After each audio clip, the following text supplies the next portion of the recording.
The Thom Hartmann Program is brought to you in part by the Aiden Forecast, an investment newsletter with weekly updates of leading market indicators and a monthly deep dive into what the details of the economy and the markets mean for investors and retirees. On the web at aidenmarkets.com. The Thom Hartmann Program is brought to you in part by X-Chair, the X-Chair office chair.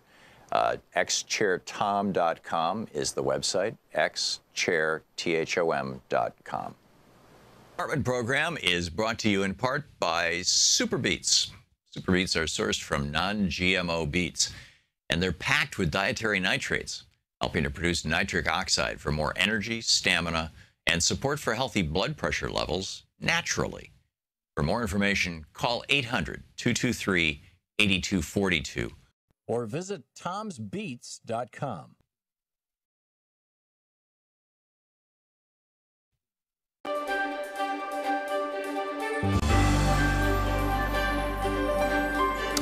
You know, today, the gravity of what happened in Korea is beginning to sink in, and we're all figuring out that that Trump basically gave away a bunch of stuff to Kim and elevated him from international pariah status to, equal to the President of the United States diplomat status, which is pretty bizarre. And the question that we're asking in today's program, or at least the first hour, is why? Why would Trump do that? This is something China wants and Russia wants, but it's not in the interest of the United States.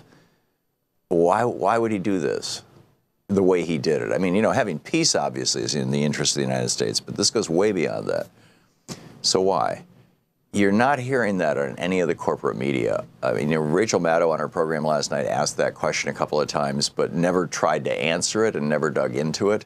And that one show was it, as far as I could tell from everything I saw on other networks. Although I didn't watch all of them all the time or anything like that. I think, here and Amy Goodman and others here on Free Speech TV, we're trying to answer that question. And it's real. This is the really important stuff. Who owns our president? Why does he do the things he does? Why is our country going the route it is?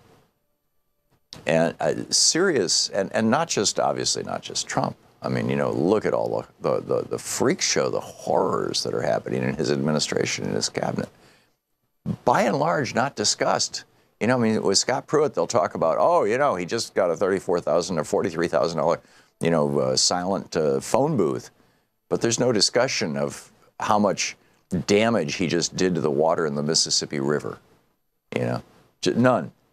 Or in the Columbia River, right? Or in the air around your home. And he's doing that damage right now. This is why Free Speech TV is so important. Yesterday, we nearly hit our $10,000 a day goal. We were a little over $9,000. I think it was around $9,200. So we've had two $9,000 days and two basically $1,000 days. And so we're still way behind. We need to hit $10,000 a day. Please help out now. If you can make a contribution of any amount, call 877-378-8669 right now and talk with them and let them know how you can help out. Whether you can make a one-time gift, a contribution to Free Speech TV to help keep this network going, to keep this program coming into your home, or whether you can spread it out over the course of a year and make it $30 a month or $20 a month or even $10 a month. Whatever works for you and for your family. I mean, I don't want you to push your finances, but if you can afford to help out, this is a really important cause. Really important. And we don't get money from big corporations. We don't get money from the government, you know, unlike NPR and those groups. We are here with and by you. We're here with you, for you, and by your grace, right? Because your contributions literally keep this network going, and we must do that.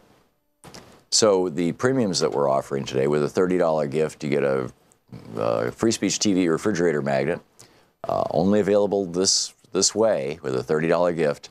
It says, "Is that true? Or did you hear that on Fox News?" I love it. It's a perfect gift for your Fox News watching friends, or the people who are the friends of the Fox News watching friends who are rolling their eyes constantly, right? With a $72 gift, you get the Free Speech TV water bottle. With a $120 gift, you get a copy of the Thom Hartmann Reader collection of each chapter is a different chapter from one of my various books, autographed by the author.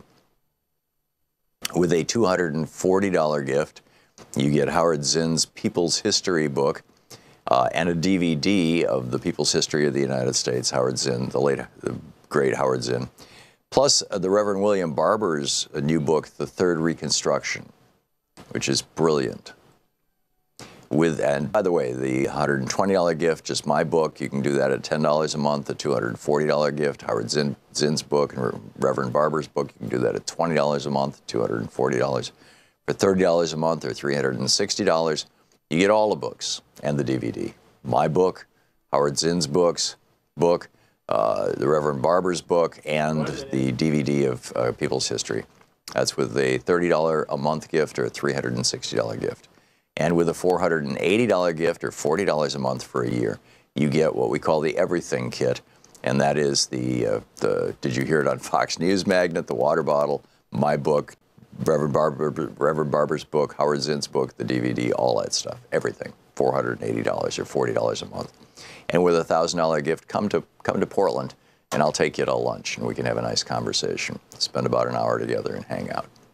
So those are the premiums, but the really important thing is you're getting content here, you're getting news here, you're getting information here on Free Speech TV that you simply don't get anywhere else. And we have to keep this network going. And we need your help to do it. Your help. So please call 877-378-8669 right now.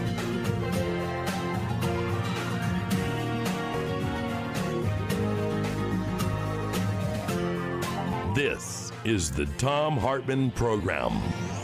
Greetings, my friends, patriots, lovers of democracy, truth, and justice, believers in peace, freedom, and the American way. Thom Hartmann here with you, broadcasting live from Portland, Oregon, and available in various places all over planet Earth. So glad to have you with us. So, an interesting event here. This what happened in Singapore, the meeting between Chairman Kim and Donald Trump. And it raises a question that I don't know the answer to. And I thought maybe we could kind of crowdsource an answer to this question. I think that we all agree, Democrat, Republican, whatever, that if reaching out to Kim and beginning a dialogue leads to a reduction of Kim's violence against his own people, an increase in the quality and standard of life in North Korea that is not accompanied by an increasing repression. Keep in mind, the United Nations 4 years ago said that the level of violence against human beings in North Korea, the level of propaganda being used against human beings, against people, citizens in North Korea, is only analogous, it's only similar to that seen by the Nazis in Germany in the 1930s and the early 1940s. That's how bad North Korea is. But I think that we can all agree that if this outreach makes things better in some way for the North Koreans and for the anxieties of the South Koreans and for the region as a whole, and ultimately for the United States, since Kim now has nukes and has delivery vehicles, missiles that can reach Chicago or even Washington, D.C., probably good for us too. But that said, and by the way, this was what Barack Obama campaigned in the primary in 2007 on, that he was willing to reach out to Kim. And he was absolutely trashed for that by all of the Republicans, as well as a number of Democrats, including Hillary Clinton. But Obama had said he'd be willing to reach out to Kim. Trump reached out to Kim. At a certain level, if that produces something good, I'm willing to give him credit for that. But there's something that has me completely baffled that I'm turning to you for thoughts on in this first hour of our program today. We know that and that's the military exercises off the coast of Korea, of the two Koreas. These have been going on since the 1950s. You will recall in 1947 or 48, Harry Truman's administration, at the advice of Secretary of State Dean Acheson, withdrew U.S. troops following World War II, withdrew U.S. troops from South Korea. Kim's grandfather immediately invaded South Korea. And so we've had troops there ever since. And pretty much ever since, well, that started the Korean War, which Dwight Eisenhower ran as a Republican in 1952 on a campaign of vote for peace, vote for Eisenhower. You've heard me play that clip here on this program for years. So Eisenhower ran as the peacenik, as the George McGovern of his day, and he won, and he ended the Korean War, or he at least signed a truce. I'm not even sure it's a truce. I'm not sure it's an official armistice, but whatever it is, we paused the Korean War. And that's what Eisenhower was elected to do. And ever since then, starting a couple of years after that, Eisenhower organized these military exercises with the government of South Korea that really picked up steam in the 60s after Park took over in 1965, the military coup that led to the modernization of South Korea. And these military exercises, Trump just gave it away. He just gave it away. Now, we don't know if he was just talking. I mean, so far, the U.S. military is saying, hey, as far as we know, we're still doing the exercises. We don't necessarily listen to Trump, apparently. But the North Korea, the newspapers, giant headlines. Military exercises over. Chairman Kim does brilliant negotiation. Puts his thumb on Trump. Stops Trump and his awful exercises. No more intimidation. Chairman Kim backed Donald Trump down. Chairman Kim cowered Donald Trump. Trump hiding in the corner because Chairman Kim got what he wanted. Number one, no more exercises in the Gulf or on the sea off the coast of North and South Korea. And these were huge military exercises. I mean, 20,000 Korean troops, 20,000 American troops, battleships, aircraft carriers, destroyers, bombers. I mean, this was huge stuff.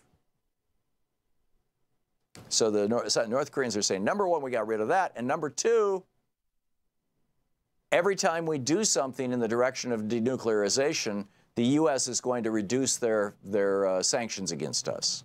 It's what's called phased reductions. Neither of those, which means that because Kim is saying, hey, he's already blown up, his nuclear missile testing site that was already falling apart. He blew it up, and so now, hey, reduce some of those sanctions. So that's the second thing that is in the North Korean papers. And by the way, the Chinese and Russian papers saying, yeah, Kim got two major victories from Trump. What did Trump get from Kim? Absolutely nothing. According to according to everybody, right? Absolutely nothing. And this agreement, I've got the agreement sitting here in front of me. We commit to establish new relations. We will join in our efforts to build a lasting and stable peace. We reaffirm the Panmunjom Declaration of April 28. It's nothing. They're gonna find some old remains of our soldiers from the Korean War, and for several $1 million apiece, they'll ship them back to us. That's it. That's what Trump got.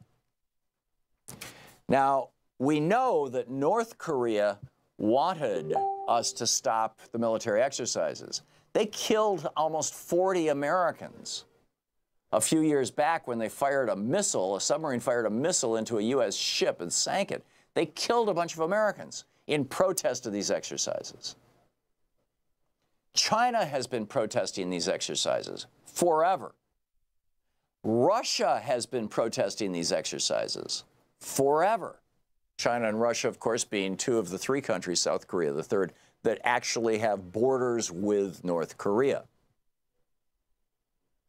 So Putin wanted the exercises to end. Trump says we'll end the exercises. Chairman Xi of China wanted the exercises to end. Trump says, cool, we'll end the exercises. Chairman Kim of North Korea wanted the exercises to end. Trump says, cool, we'll end the exercises. All three of them also wanted phased reductions. In other words, every time Kim does any little thing, we reduce the sanctions. Whereas the position that the United States has always taken is once North Korea's denuclearization reaches the point where it cannot be reversed, we will start rapidly lifting sanctions. But until then, it's all just talk. And we have heard this talk for 70 years, 60 years, however long it's been. We've been hearing this talk for years and years. I guess it's been 60 some odd years. So the question, why did Trump give this away? Why did Trump do what North Korea, China, and Russia wanted? And by the way, at the time, South Korea is trying not to embarrass Donald Trump, but they haven't come out and explicitly endorsed what Trump said. They made a vague statement that said, oh, yeah, anything that works toward peace is a good thing. In other words, we're not going to embarrass Donald Trump. But what American intelligence wanted, what the American military wanted, what American politicians wanted of both parties, what I believe the American people wanted, which is actually dismantle your nukes and, come into the world and let some of those hundreds of thousands of people in your gulags, I mean, these violent prison camps for people who merely had the temerity to have a little tiny portable radio so that they could listen to South Korean news and find out what's going on in the world. You do that, you're in prison for the rest of your life in North Korea, if not executed, just for having a damn radio. I mean, at the very least, Trump could have said, okay, we'll give you all this stuff if you'll just, make it legal for North Koreans to have radios. No.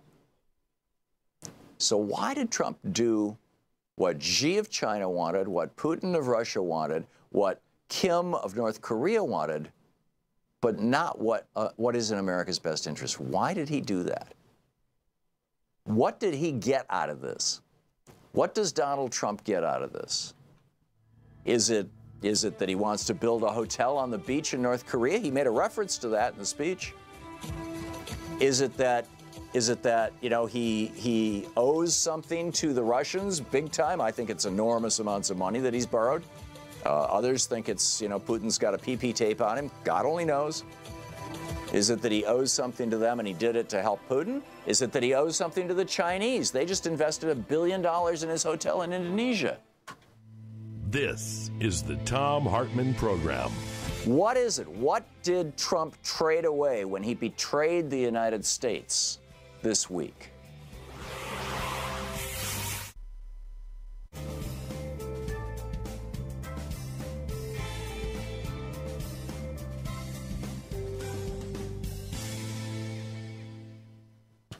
And welcome back. Oh, man, what a day. Charles, watching Free Speech TV in Jacksonville, Florida. Hey, Charles, what's on your mind today? Thanks for calling. Good afternoon, Tom. I believe you have it exactly right. People forget the fact that Trump only does two things. It benefits him or it benefits his family. In dealing with the North Korea summit, in my opinion, it had nothing to do with nukes. It was a business opportunity. That's why he didn't want nobody there while he spoke with them. And the end result was the United States as a country, our security got sold out for a greedy entrepreneur to secure another business deal. I'll hang up and I'll listen to your comments on the phone. Yeah. Well, Charles, I think you may well be right. I mean, he did exclude everybody from the room, just him and Kim. So, presumably they could sit and talk about, gee, here's all the cool stuff, here's. See, the thing is, Trump seems to, yesterday I was talking about this with Senator Jeff Merkley. Trump seems to suck up to autocrats and dictators more than anybody else. And, I was speculating that it was a personality thing, but I think it may also be that it's a hell of a lot easier if you're a corrupt developer to do business with corrupt governments. You just pay somebody off and boom, nothing to worry about. You're not answerable to anybody. Wilma in Birmingham, Alabama. Your thoughts, Wilma? I think that we should all call the Democratic National Convention because they're letting Trump get away with everything, and they're not saying a word. If Perez is not going to get up and fight Trump, then he's no use. Charles Schumer stood on the floor of the Senate yesterday and gave an impassioned speech about how Trump just sold out our country. You didn't see it on the media because the media is all Trump all the time. I saw it on Twitter. But, Charles, the Democrat, and Chuck Schumer's the head of the Democrats in the Senate. The Democrats are, Wilma, standing up and speaking out. The problem is you won't see it on CNN. You won't see it on MSNBC. You certainly will never see it on Fox. And you're not going to see it on the network news. Well, they need to get on Fox, and they need to get on everything because they want us to come out and vote. And we are just sitting here in silence. I'm telling you, Wilma. Now, I get cable and everything else, and I heard Perez say a damn thing. I'm telling you, Mark Pocan on this program, last week, the co-chair of the Congressional Progressive Caucus and the congressman from Wisconsin came on and said, their caucus, the Progressive Caucus, the almost 100 members of the House of Representatives and a couple of the Senate, reach out on a daily basis to all the media in the United States and say, here's what we're doing, here's what's going on. They hold 2-3 press conferences a week, and they contact all of the shows and all of the media and beg to be on, and none of them will put them on the air. These guys call us and we say, fine. About it because you can't get on the media Trump simply by saying I want to be on the media. Everything he wants. No, I agree, but you can't get on the media just by saying I want to be on the media. These guys are saying we need to try because I call the media every time a fool gets on there, and I'm tired of these Republicans. There you go. Okay, well, that's a step that's useful, Wilma. Thank you very much. Letting your media know if you're not happy with them, or in the case of Free Speech TV, letting everybody know about media that does work.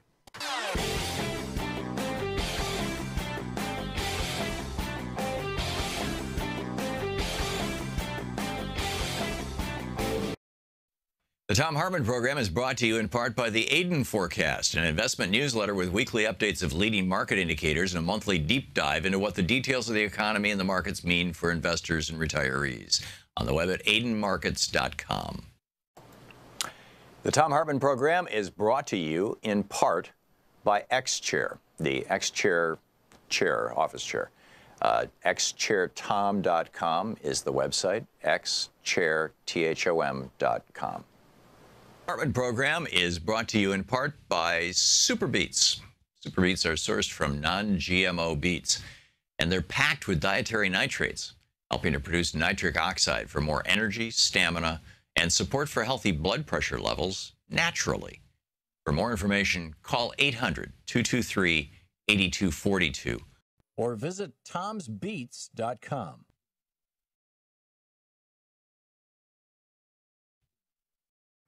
Want to connect with the show online? You can find the Thom Hartmann Program on Facebook, Twitter, and Hartmann Instagram. Program this hour brought to you by the electric toothbrush Quip.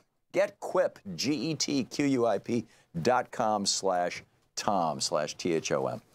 Okay, so one of the things that I mentioned yesterday, and actually Senator Jeff Merkley brought this up, and I had been planning on doing a whole rant about it, but he brought it up and we talked about it, and that kind of became my rant, was Trump's self-interest, right? Trump's comfort levels. Trump is very uncomfortable with Democratic and Republican, and I use those words in the classic sense of the word. You know, back in the day, these days, typically we refer to governments that are ruled by their people rather than their autocrats or their oligarchs as democracies, and we refer to those people as small d Democrats. But in the 1700s, they referred to them as small r Republicans, which is why Thomas Jefferson was always talking about a Republican form of government. In other words, we want a republic. We have both a republic and a democracy. We are a democratic republic. So you can use either word.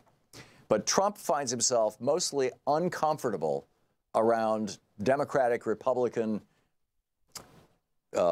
leaders, heads of state who actually are accountable to their people. People like Justin Trudeau, people like Emmanuel Macron, people like Theresa May. He finds himself very uncomfortable around these people because he's an autocrat. He's always been the king of his own company. He's always been the leader, you know, the ruler of his own world. He was born with millions of dollars. His father, you know, when he wanted to go into business after he got out of college, which his father got him through, when he got out of college, his father said, "Here's $1 million, start your own business, Donald." And then ultimately gave him several $100 million, which had he invested it, he'd be worth far more than $10 billion right now, had he simply put it in the stock market. Instead, he blew it over and over and over again, and right now his last report was that he was worth a little over $1 billion. I don't even think he's worth anything. I think he's totally negative, in debt. But in any case, my point is that he feels comfortable around people like himself who have absolute control, which I think he thinks he has in the White House. I mean, the pardon power is like the one area where he's like, hey, I can do anything I want, right? He feels comfortable around these people. People like Viktor Orban of Hungary, people like Erdogan of Turkey, people like Putin of Russia, people like Xi of China, people like Duterte in the Philippines. Many of these countries are, theoretically democracies, but they have strongman leaders who basically don't brook much dissent, and who use nationalist themes to maintain themselves in power over long periods of time, which is what Trump would like to do. So he feels much more comfortable with guys who can basically snap their fingers and make things happen, like he could when he was in business, as opposed to guys who have to go and pitch it to their people, and then their people vote for their elected representatives, and then the elected representatives get together and say, here's what's going on. But I want to add one more thing to the equation before we hit the break, and then I'll pick up your calls. I see all our lines are full right now. I'll pick up your calls as soon as we come back from the break. I want to add one more thing to why he might feel comfortable with these people. We now know from the Mueller investigation that 2 months before the election, Donald Trump was negotiating with Russia to build a Trump Tower in Russia. Ivanka In fact, the Democrats in the House on the Senate Intelligence Committee want to interview her. She was apparently part of these negotiations, this weightlifter and all this kind of stuff.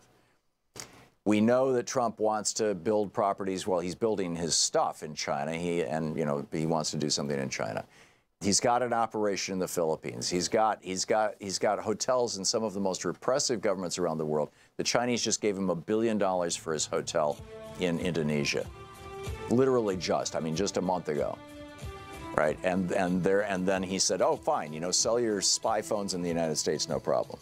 So a second possibility I want to present to you, and then I'll pick up your calls, is that he doesn't just like these folks because temperamentally he's like them. He likes them because it's easier to do business in corrupt countries. All you have to do is pay off the leadership, and you don't have to worry about building codes or anything else. You're listening to the Thom Hartmann Program. Call 202-808-9925. You don't have to worry about what the citizens want. You don't have to worry about what the neighborhood wants. All you do is just pay off the autocrat. And now he wants to build a hotel in North Korea. Is that it?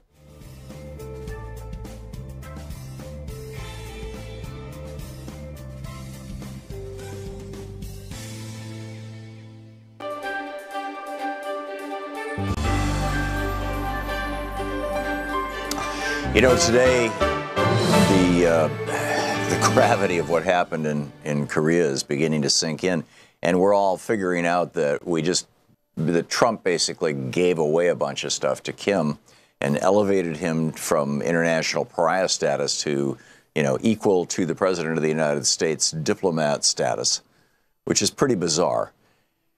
And the question that we're asking in today's program, or at least the first hour, is why? Why would Trump do that?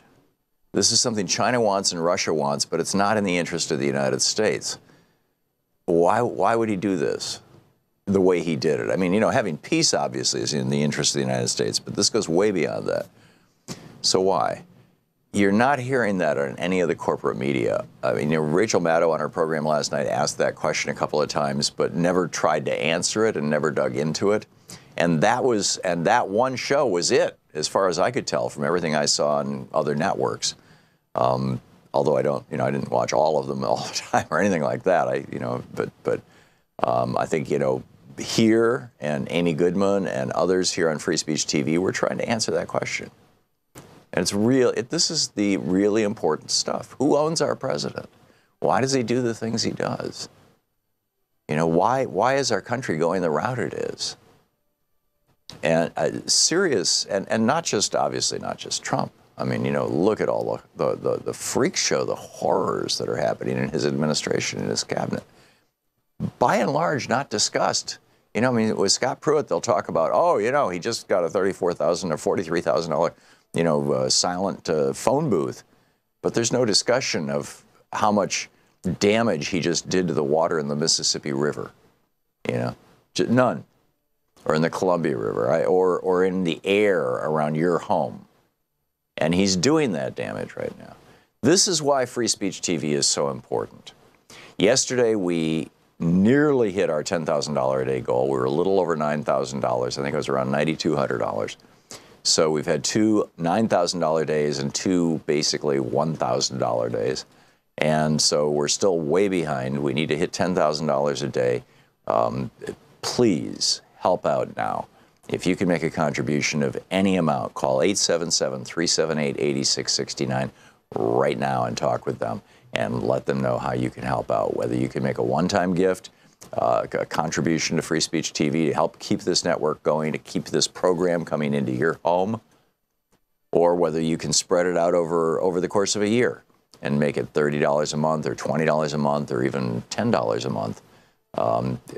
Whatever works for you and for your family. I mean, I don't want you to push your finances, but if you can afford to help out, this is a really important cause. Really important. And we don't get money from big corporations. We don't get money from the government, unlike NPR and those groups. We are here with and by you.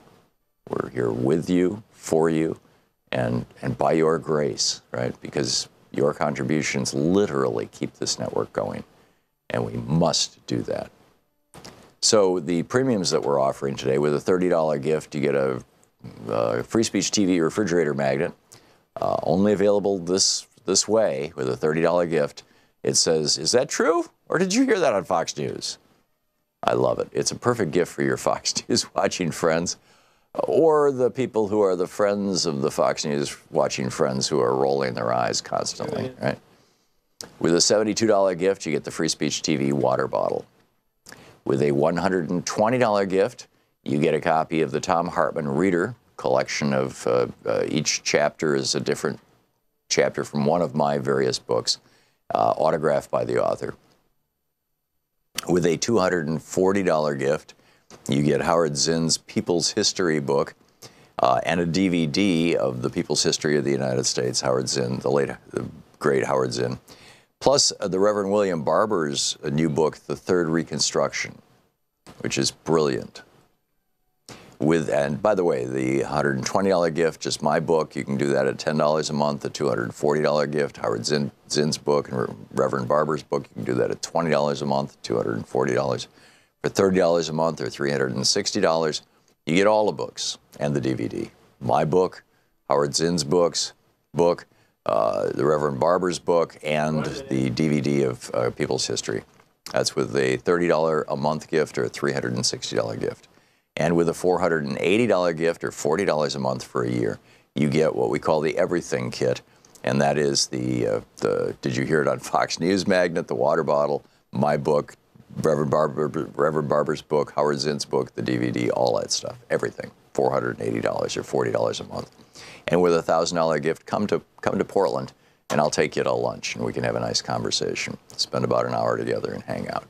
Hey. So those are the premiums, but the really important thing is you're getting content here, you're getting news here, you're getting information here on Free Speech TV that you simply don't get anywhere else. And we have to keep this network going. And we need your help to do it. Your help. So please call 877-378-8669 right now. Thank you so much.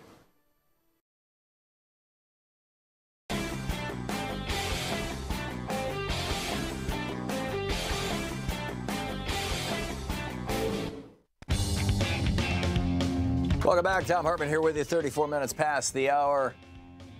Defending America from the weapons of mass deception. So why did Trump give away the story yesterday? Why did he betray the United States in exchange for absolutely nothing?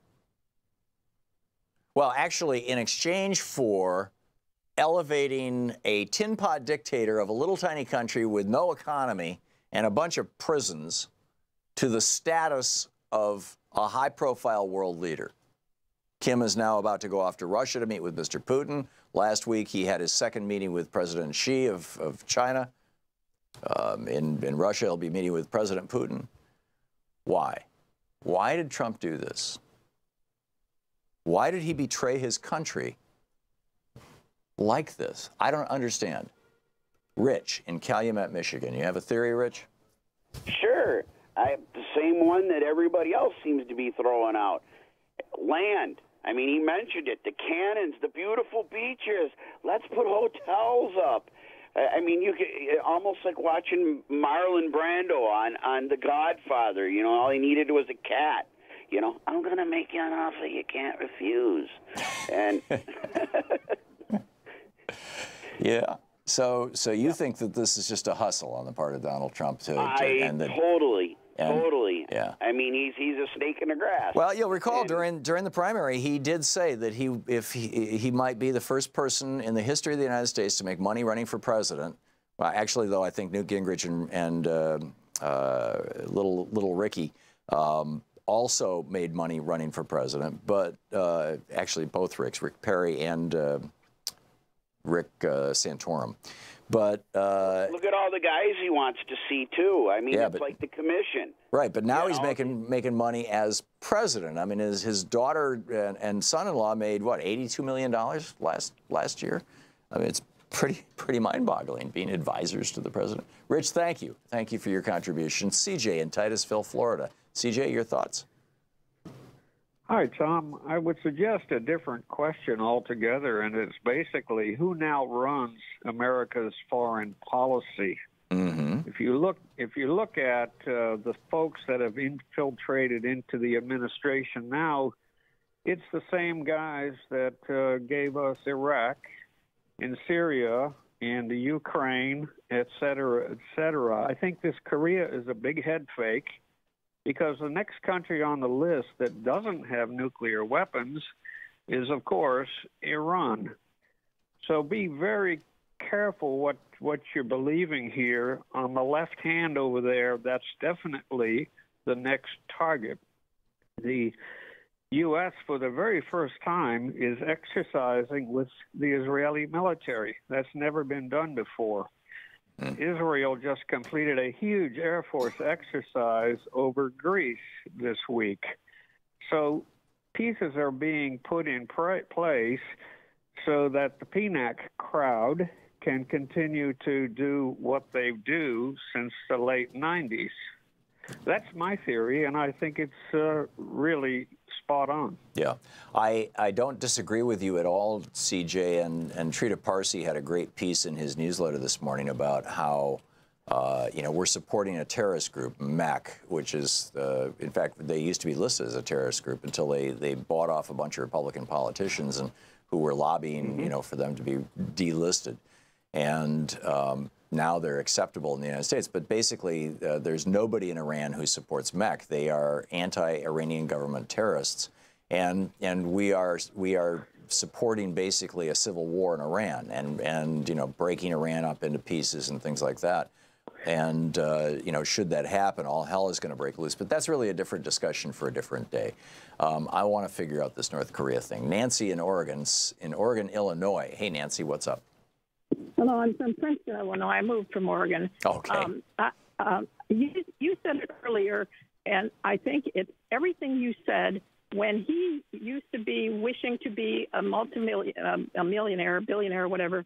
He was sucking up to the millionaires because he wanted to be one. Now, I think it's bigger than him wanting to have a Trump Tower in Pyongyang or whatever. I think he wants to be King Jong-un. He wants to be Putin. He wants to be a dictator in America and be able to fire people, throw them in prison, shut down the media that he doesn't like, and pardon anyone he does like, including himself, so he can't ever be imprisoned. Or well, he's off to a rip-roaring start. I mean, he's got the police services snooping on reporters, busting reporters and things like that. I mean, we never did get our Reporter Shield law. We really needed it. We still really need it.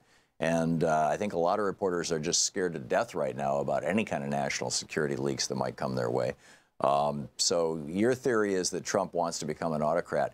And that raises a whole nother rant for another day, which is the United States actually sliding into not just oligarchy? President Jimmy Carter on this program 4 or 5 years ago said, the United States is no longer a functioning democracy. We are now an oligarchy. The decisions are being made by and for and to the benefit of the very, very, very, very wealthy. And he's absolutely right.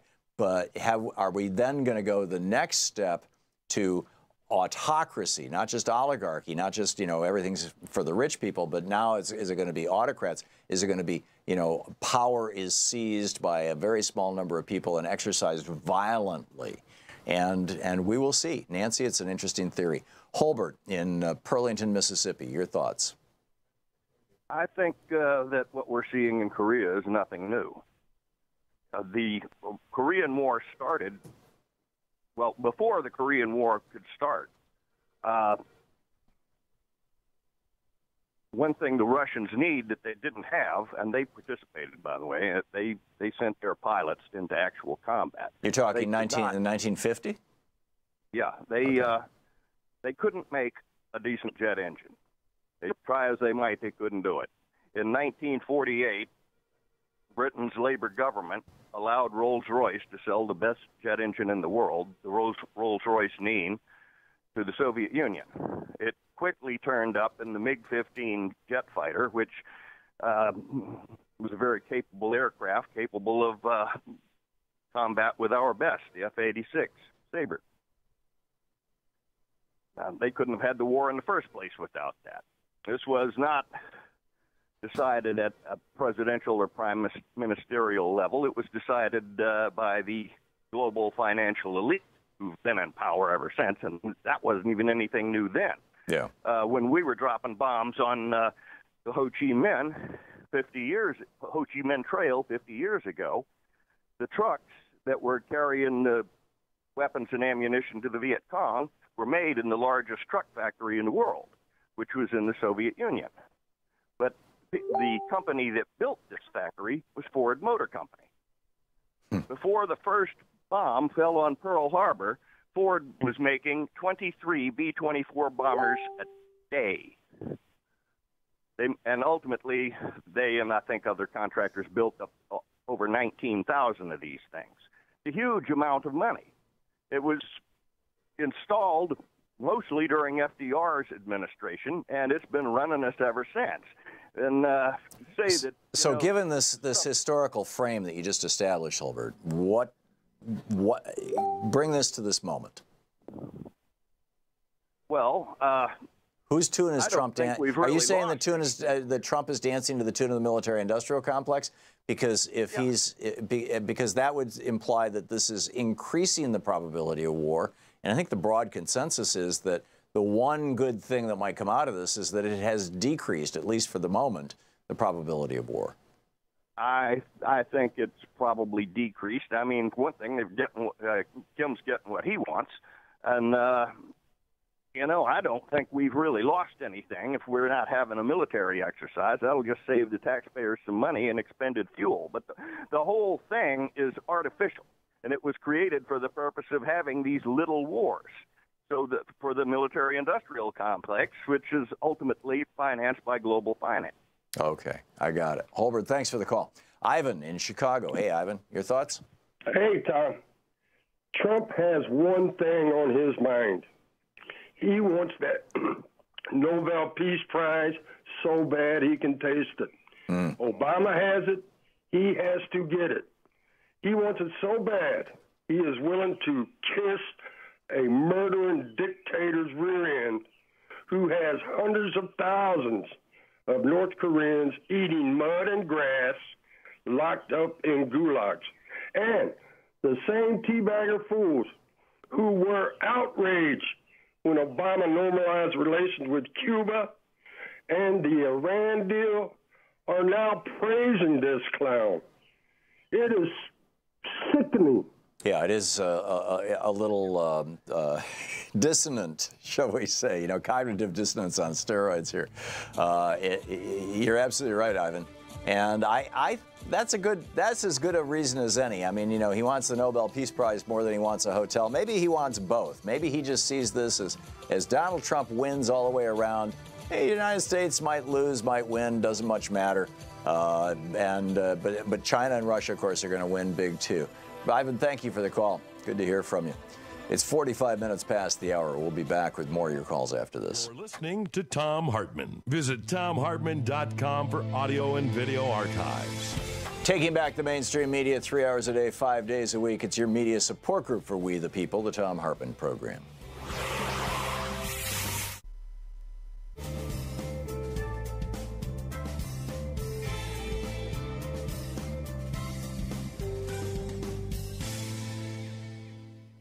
And welcome back. Corky in Hilton, New York. Hey, Corky, watching Free Speech TV. Your thoughts?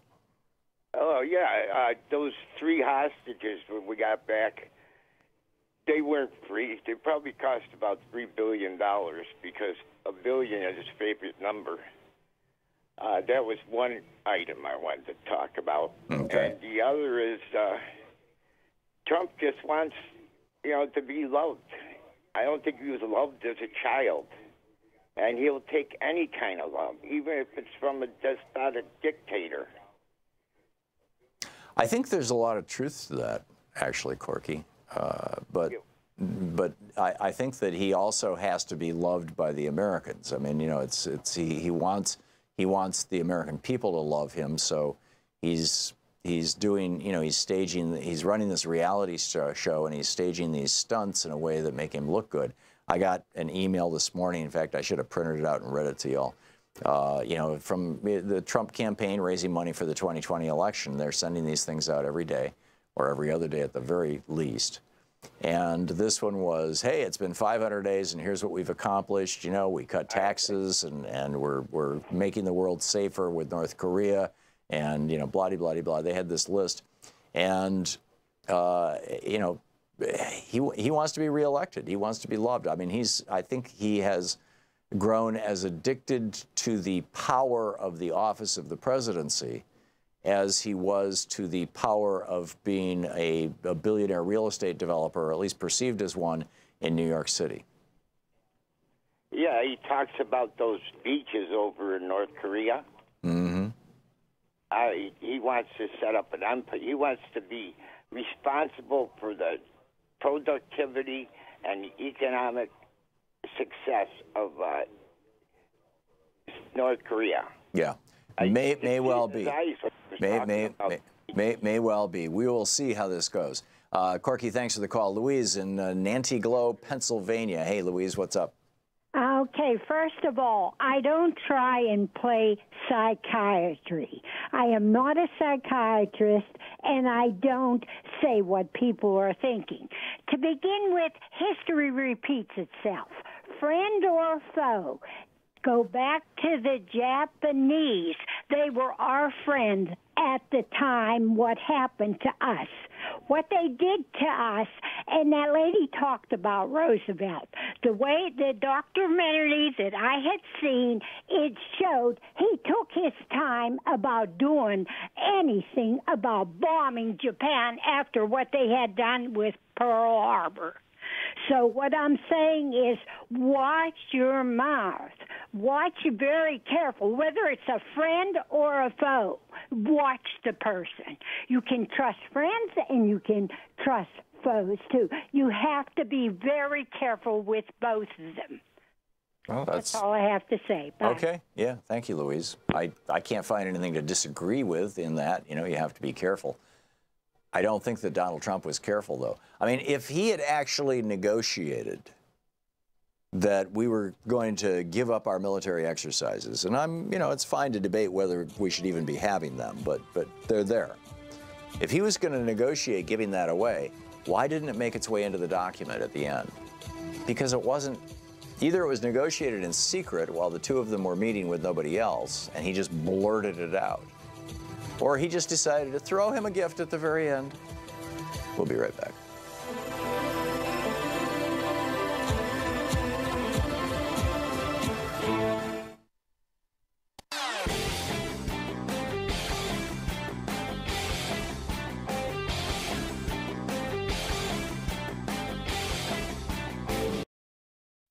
The Thom Hartmann Program is brought to you in part by the Aiden Forecast, an investment newsletter with weekly updates of leading market indicators and a monthly deep dive into what the details of the economy and the markets mean for investors and retirees.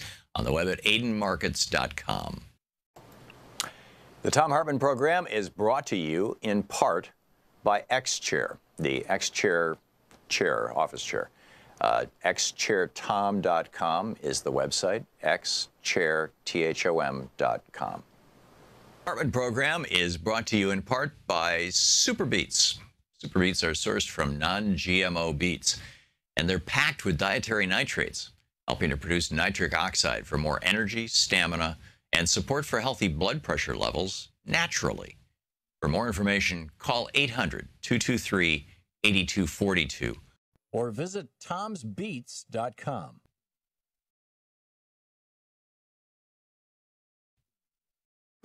Want to connect with the show online? You can find the Thom Hartmann Program on Facebook, Twitter, and Instagram.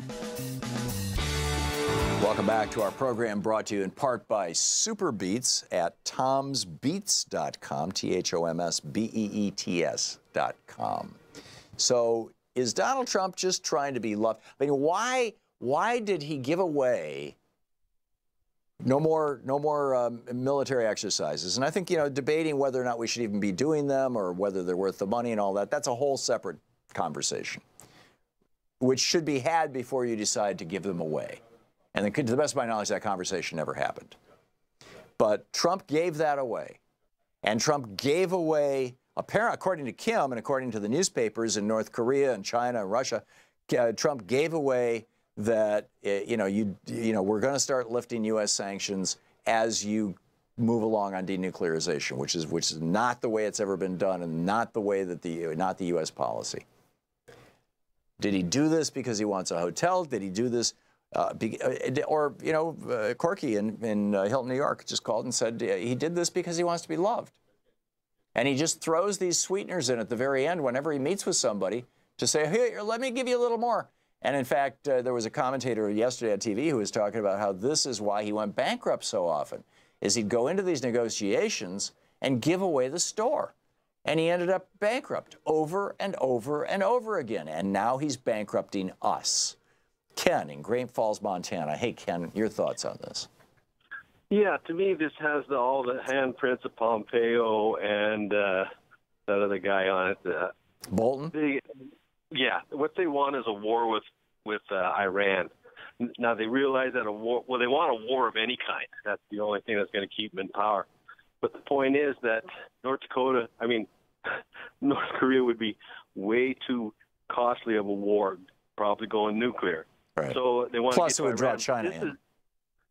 But this is a message to Iran that the only way you will ever have any negotiations with America is if you have your nuclear weapons. So it's telling them you better get them built now. Or alternatively, if you've got some beaches, and Iran does, and you're willing to put a Trump hotel on them, maybe the mullahs in Iran should be starting to reach out to, well, you can't do it through Michael Cohen anymore, but Trump's got to have a fixer someplace. Jared Kushner.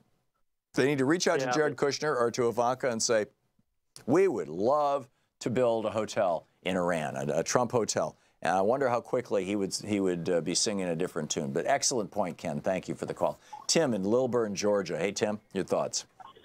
Yeah, I think the whole hotel on the beach in Korea thing, kind of lose me when you go with that part. Maybe Trump does want to be loved. Maybe he wants to be remembered as a great president that did great things for America. Well, I think that's probably true of every president. But do you give away the store to get there? Well, all we gave up was a simple military exercise that's provocative. We probably shouldn't, he quit firing missiles.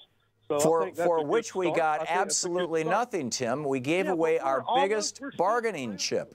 We're still surrounding them. We gave away our biggest bargaining chip for what? Nothing. It's a simple little exercise. It is not a simple little exercise. This is something that's been going on since the 1950s. The last time when Harry Truman, a Democrat, God bless him, when Harry Truman pulled U.S. forces out of South Korea, what happened? Do you know what happened, Tim? In 1948, 49? We didn't have a nuclear sub sitting off his coast either when that happened. We had warships in the area. In fact, we blocked the Straits of Malacca. Just before that, we had just defeated Japan. We had all kinds of military forces in the region. We pulled them out of South Korea, and Kim's grandfather invaded. We just gave up something. I'm sorry, you can repeat the Fox News line all day long, Tim. I'm not believing it or buying it.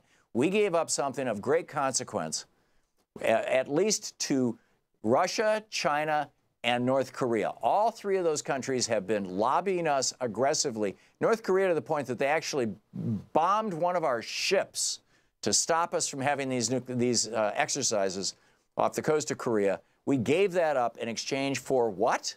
Again, even the Trump supporters can't tell me what we got. Horatio, is it Horatio or Horacio in San Diego, California?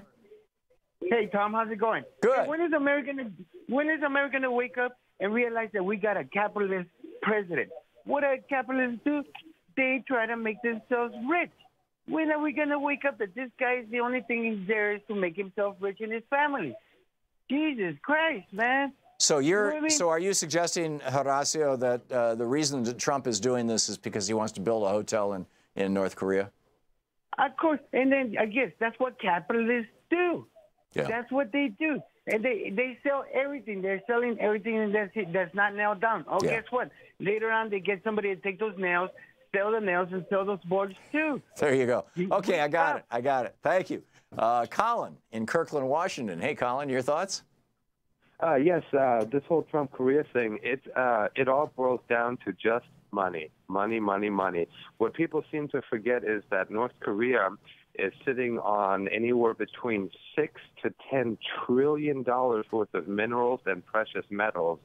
And I think what Trump is trying to do is if he can, and the Chinese and the Russians, they want to extract that money out of North Korea. So if Trump can get these mining rights and deals secured for the Chinese and the Russians, then one, he buys himself out of whatever trouble that Trump and the Kushners got themselves into with the Chinese and the Russians. And two, Trump can then turn around and start building more luxury resorts and luxury hotels and, So you're Korea, basically saying that Trump China. sold out the United States to foreign adversaries in exchange for what? He gets a hotel, the Chinese get the minerals? Is that what you're saying? Yeah, essentially. Maybe even there might be some American billionaires that might benefit. Oh, I'll bet a bunch of Trump's buddies are in on this. Yeah, these foreign billionaires. We have to. You can't forget he's part of an international billionaire class. You're listening to Thom Hartmann.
The Thom Hartmann Program is brought to you in part by the Aiden Forecast, an investment newsletter with weekly updates of leading market indicators and a monthly deep dive into what the details of the economy and the markets mean for investors and retirees. On the web at aidenmarkets.com. The Thom Hartmann Program is brought to you in part by X-Chair, the X-Chair office chair. xchairtom.com is the website, xchairtom.com. Hartmann Program is brought to you in part by Super Beets. Super Beets are sourced from non-GMO beets, and they're packed with dietary nitrates, helping to produce nitric oxide for more energy, stamina, and support for healthy blood pressure levels naturally. For more information, call 800-223-8242 or visit tomsbeets.com.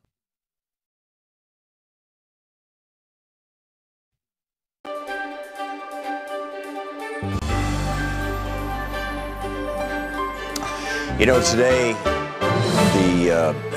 the gravity of what happened in Korea is beginning to sink in, and we're all figuring out that that Trump basically gave away a bunch of stuff to Kim and elevated him from international pariah status to, equal to the President of the United States diplomat status, which is pretty bizarre. And the question that we're asking in today's program, or at least the first hour, is why? Why would Trump do that? This is something China wants and Russia wants, but it's not in the interest of the United States. Why would he do this the way he did it? I mean, having peace obviously is in the interest of the United States, but this goes way beyond that. So why? You're not hearing that on any of the corporate media. I mean, Rachel Maddow on her program last night asked that question a couple of times, but never tried to answer it and never dug into it. And that one show was it, as far as I could tell from everything I saw on other networks. Although I didn't watch all of them all the time or anything like that. I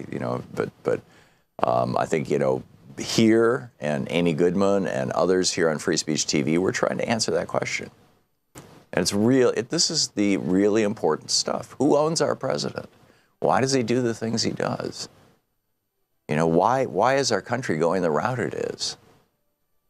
And serious, and not just, obviously not just Trump. I mean, you know, look at all the freak show, the horrors that are happening in his administration, in his cabinet. By and large, not discussed. You know, I mean, with Scott Pruitt, they'll talk about, oh, you know, he just got a $34,000 or $43,000, you know, silent phone booth. But there's no discussion of how much damage he just did to the water in the Mississippi River. You know, none. Or in the Columbia River, right? Or in the air around your home. And he's doing that damage right now. This is why Free Speech TV is so important. Yesterday, we nearly hit our $10,000 a day goal. We were a little over $9,000. I think it was around $9,200. So we've had two $9,000 days and two basically $1,000 days. And so we're still way behind. We need to hit $10,000 a day. Please help out now. If you can make a contribution of any amount, call 877-378-8669 right now and talk with them and let them know how you can help out. Whether you can make a one-time gift, a contribution to Free Speech TV to help keep this network going, to keep this program coming into your home, or whether you can spread it out over the course of a year and make it $30 a month or $20 a month or even $10 a month. Whatever works for you and for your family. I mean, I don't want you to push your finances, but if you can afford to help out, this is a really important cause. Really important. And we don't get money from big corporations. We don't get money from the government, you know, unlike NPR and those groups. We are here with and by you. We're here with you, for you, and by your grace, right? Because your contributions literally keep this network going, and we must do that. So the premiums that we're offering today, with a $30 gift, you get a Free Speech TV refrigerator magnet, only available this way with a $30 gift. It says, "Is that true? Or did you hear that on Fox News?" I love it. It's a perfect gift for your Fox News watching friends, or the people who are the friends of the Fox News watching friends who are rolling their eyes constantly, right? With a $72 gift, you get the Free Speech TV water bottle. With a $120 gift, you get a copy of the Thom Hartmann Reader collection of each chapter is a different chapter from one of my various books, autographed by the author. With a $240 gift, you get Howard Zinn's People's History book and a DVD of the People's History of the United States, Howard Zinn, the great Howard Zinn, plus the Reverend William Barber's new book, The Third Reconstruction, which is brilliant. And by the way, the $120 gift, just my book, you can do that at $10 a month. The $240 gift, Howard Zinn's book and Reverend Barber's book, you can do that at $20 a month, $240. For $30 a month or $360, you get all the books and the DVD. My book, Howard Zinn's book, the Reverend Barber's book, and the DVD of People's History. That's with a $30 a month gift or a $360 gift. And with a $480 gift or $40 a month for a year, you get what we call the Everything Kit. And that is the did you hear it on Fox News magnet, the water bottle, my book, Reverend Barber's book, Howard Zinn's book, the DVD, all that stuff, everything, $480 or $40 a month. And with a $1,000 gift, come to Portland, and I'll take you to lunch, and we can have a nice conversation. Spend about an hour together and hang out. Hey. So those are the premiums, but the really important thing is you're getting content here, you're getting news here, you're getting information here on Free Speech TV that you simply don't get anywhere else. And we have to keep this network going. And we need your help to do it. Your help. So please call 877-378-8669 right now. Thank you so much. Want to connect with the show online? You can find the Thom Hartmann Program on Facebook, Twitter, and Instagram.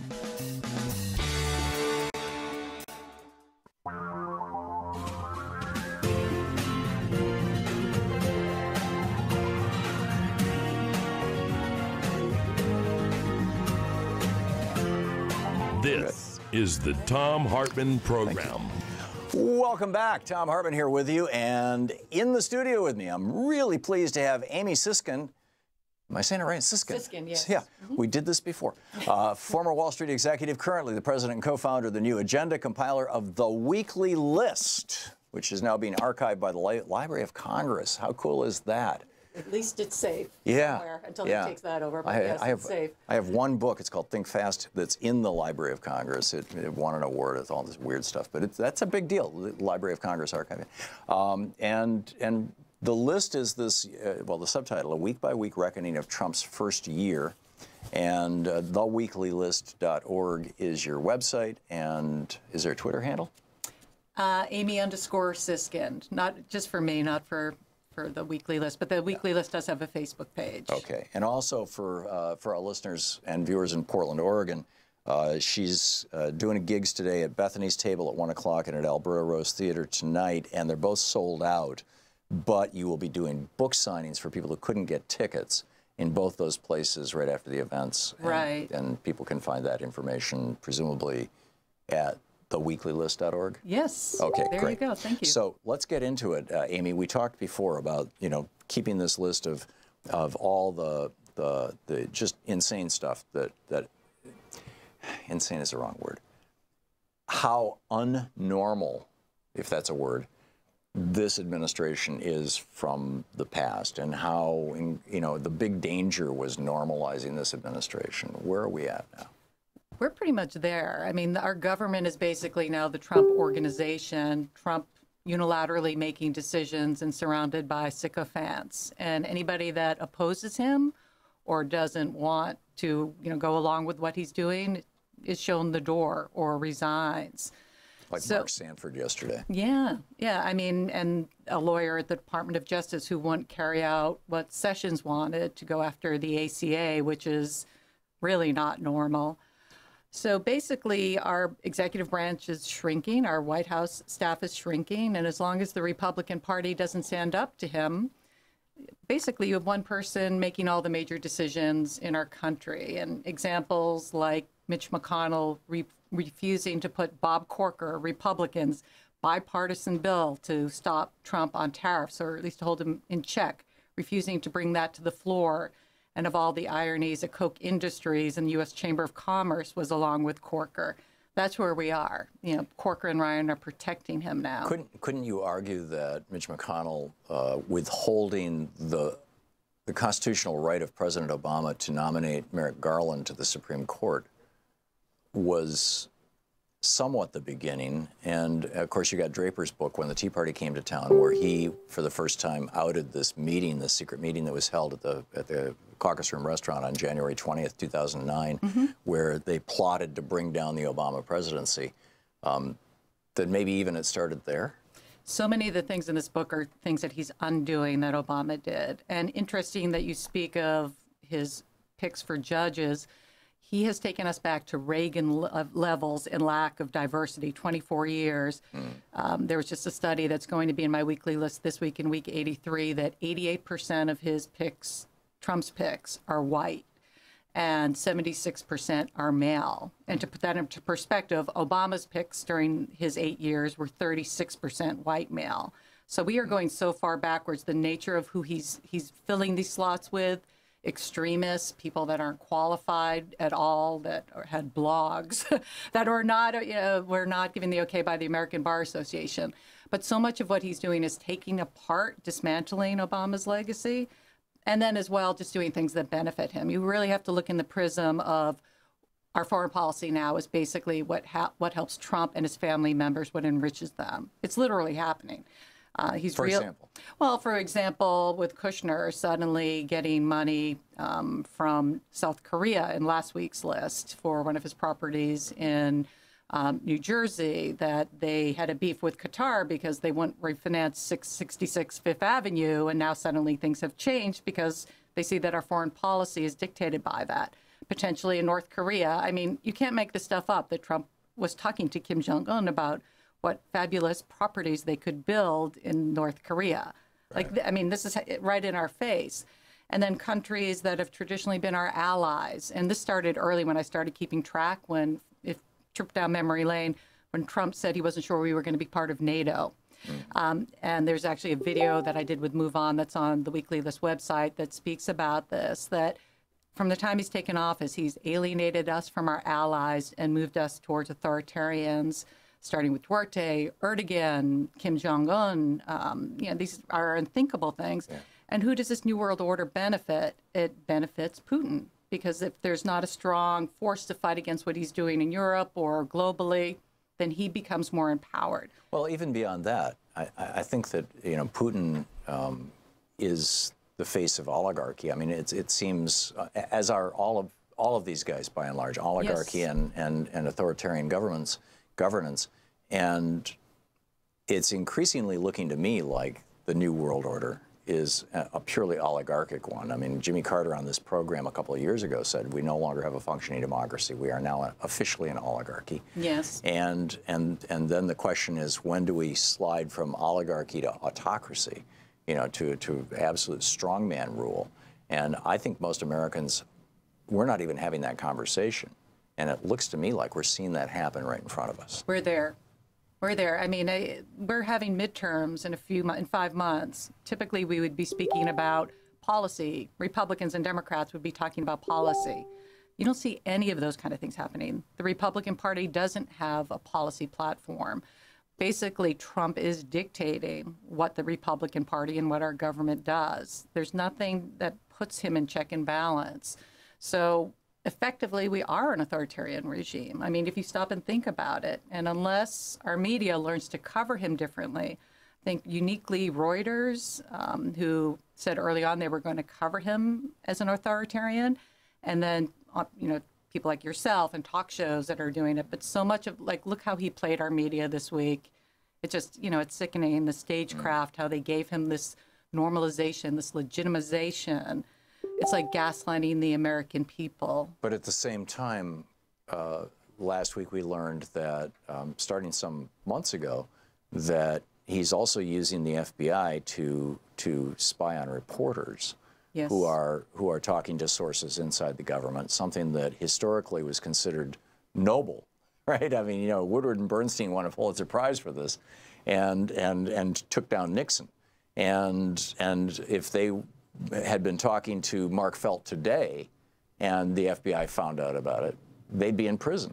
Yeah. I mean, this is a serious and consequential shift. But not just that. It seems to me that this was a message to any reporter in America. You mess with stories that are, quote, classified, and, you're going to end up in jail. I mean, this had to have an insanely chilling effect right across the board.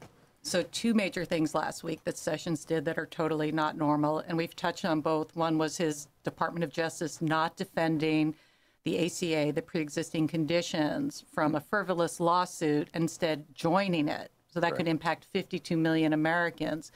But also going after, surveilling a New York Times reporter and her emails and her phone calls.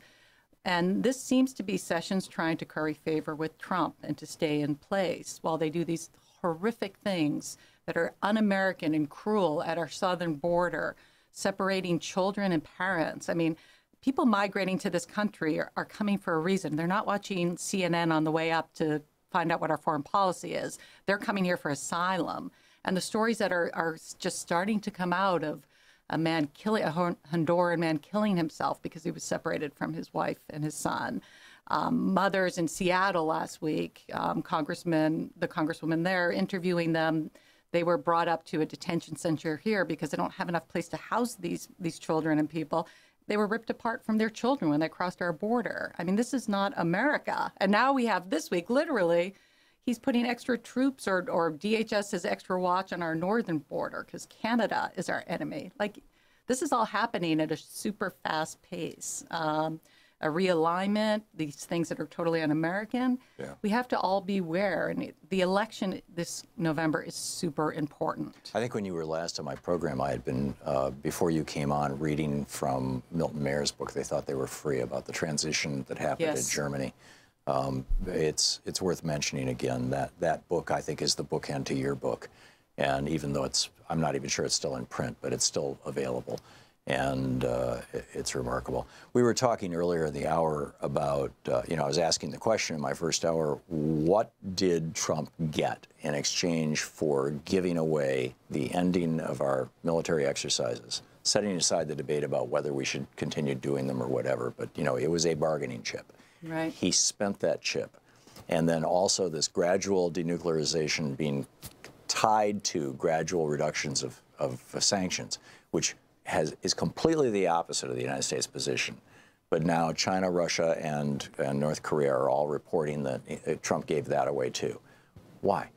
Well, there's a couple of things to think about. One, all of a sudden last week, Trump twice spoke out about Putin and Russia being included in the G8.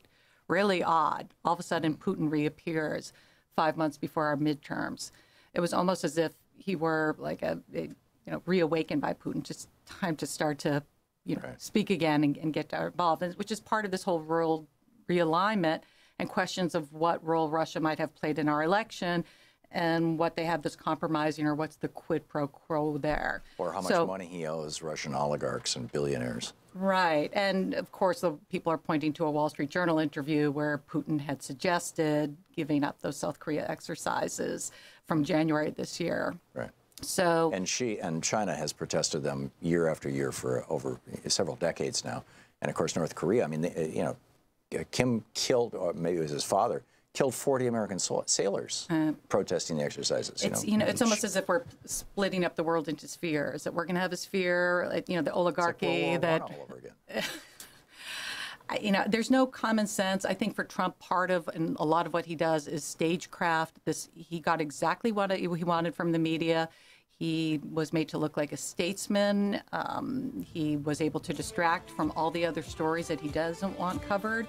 And what he's been able to effectively do is create a second version of reality that so many of his followers and people in between aren't really sure which truth they should be covering. Yeah, it's a little bubble they live in. Yes. Amy Siskind, the former Wall Street executive, president and co-founder of The New Agenda, the book, The List, a week-by-week reckoning of Trump's first year. Amy, thank you so much for being with us. Thanks so much for having me. It's great meeting you. We'll be back. This is the Thom Hartmann Program. Back with more of the news of the day and your calls right after this.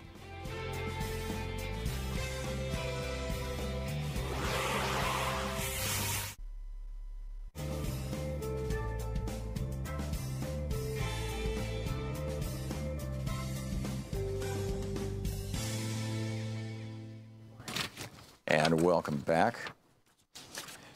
Oh my goodness, let's see here. Bob in Farnham, Virginia. Hey, Bob, thanks for watching Free Speech TV. What's on your mind? Hello, my friend. How are you? I am well.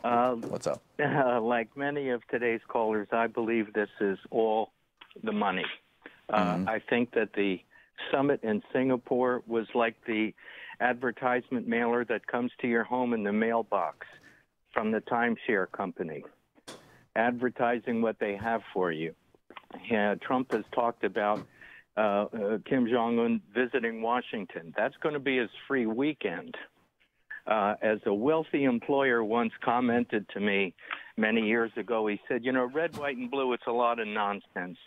He said, the only color that really matters is green. So I really think it's all about the money. But here's the thing. Kim is broke. I mean, he had to fly, China had to donate an airplane to take him to North Korea, and we had to pay for his hotel. He doesn't even have an airplane to fly to Washington, D.C. on. There's no North Korean airline. I mean, he's got, or if there is, they've got like, one plane or something. I mean, what money are we talking about here, Bob? The money that's available for him when people start buying and investing in his company. He'll be treated like the little king that he is. He being Trump or he being Kim? Kim.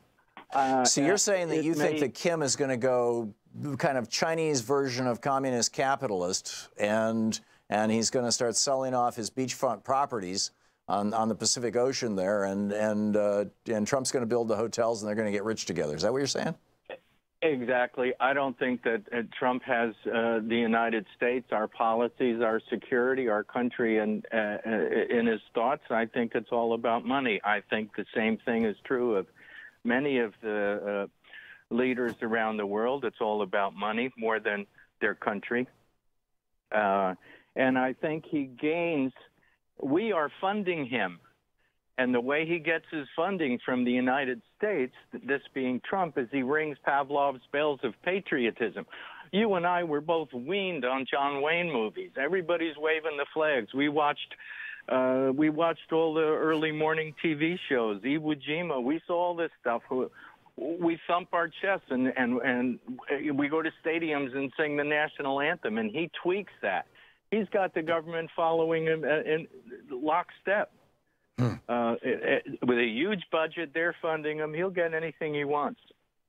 And I think that the casinos are a big part of the plan, and that's part of his love affair with Adelson. They're all making billions of dollars with in Malaysia and all these places with their casinos. Yeah. Has Adelson helped Trump keep his hotel? And I know he lost his casino license in Vegas because he was so corrupt. I don't know the particulars, and I don't think that anybody really ever will. This is so convoluted and so disgusting, this whole thing, what's happened. The United States was founded on wonderful ideals, and to see what's happened, it's all greed. I think that's the original sin. Yeah. I'm not a believing Christian, but I believe there was an original sin, and that makes us different from every other species on the planet. And it's greed for the simple sake of greed, not for what we need. And that's why he's selling out our national lands, all of our resources. Well, I very much hope you're wrong, Bob, but I think that you may well be right. Thank you very much for the call.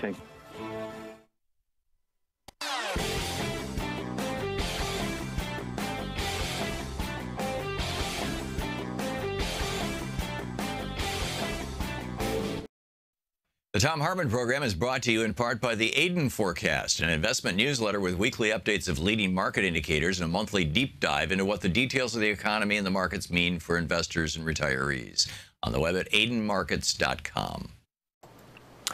The Thom Hartmann Program is brought to you in part by X-Chair, the X-Chair office chair.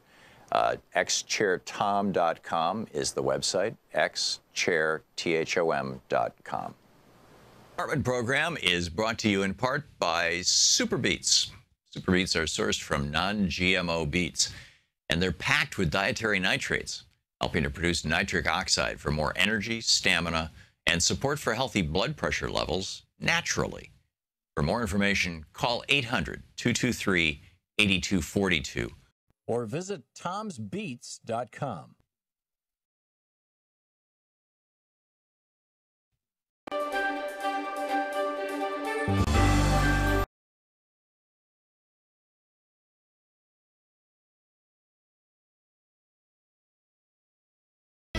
Welcome back. Thom Hartmann here with you. And, I mean, you know, Amy's thoughts on this I thought were fascinating, very insightful.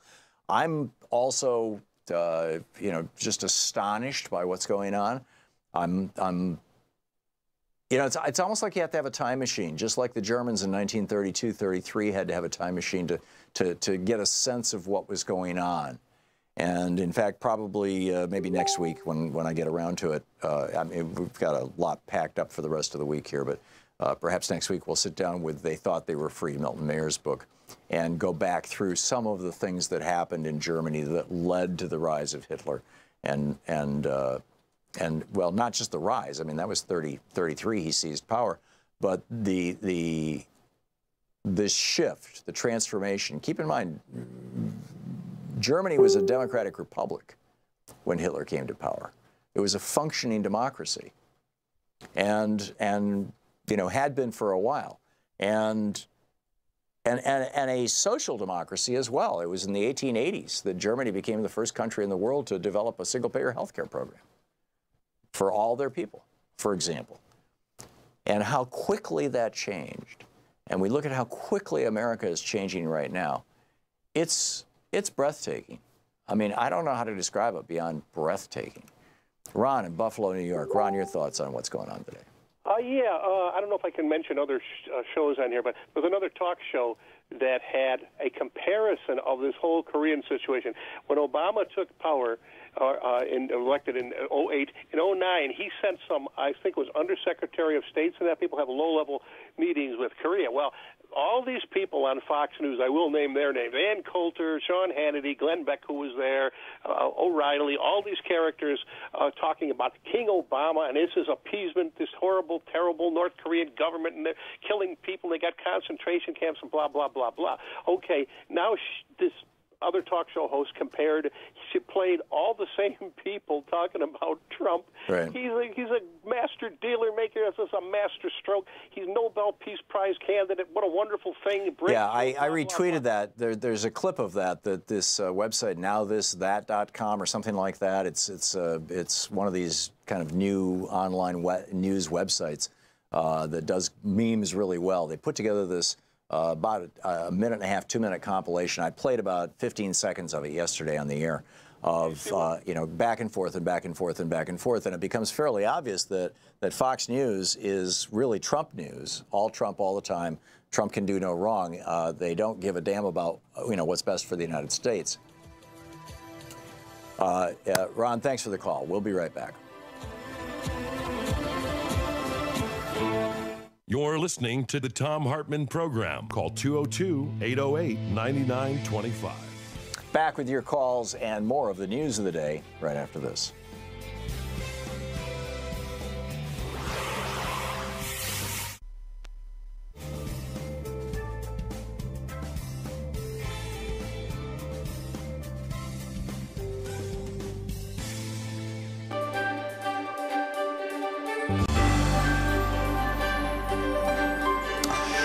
Today,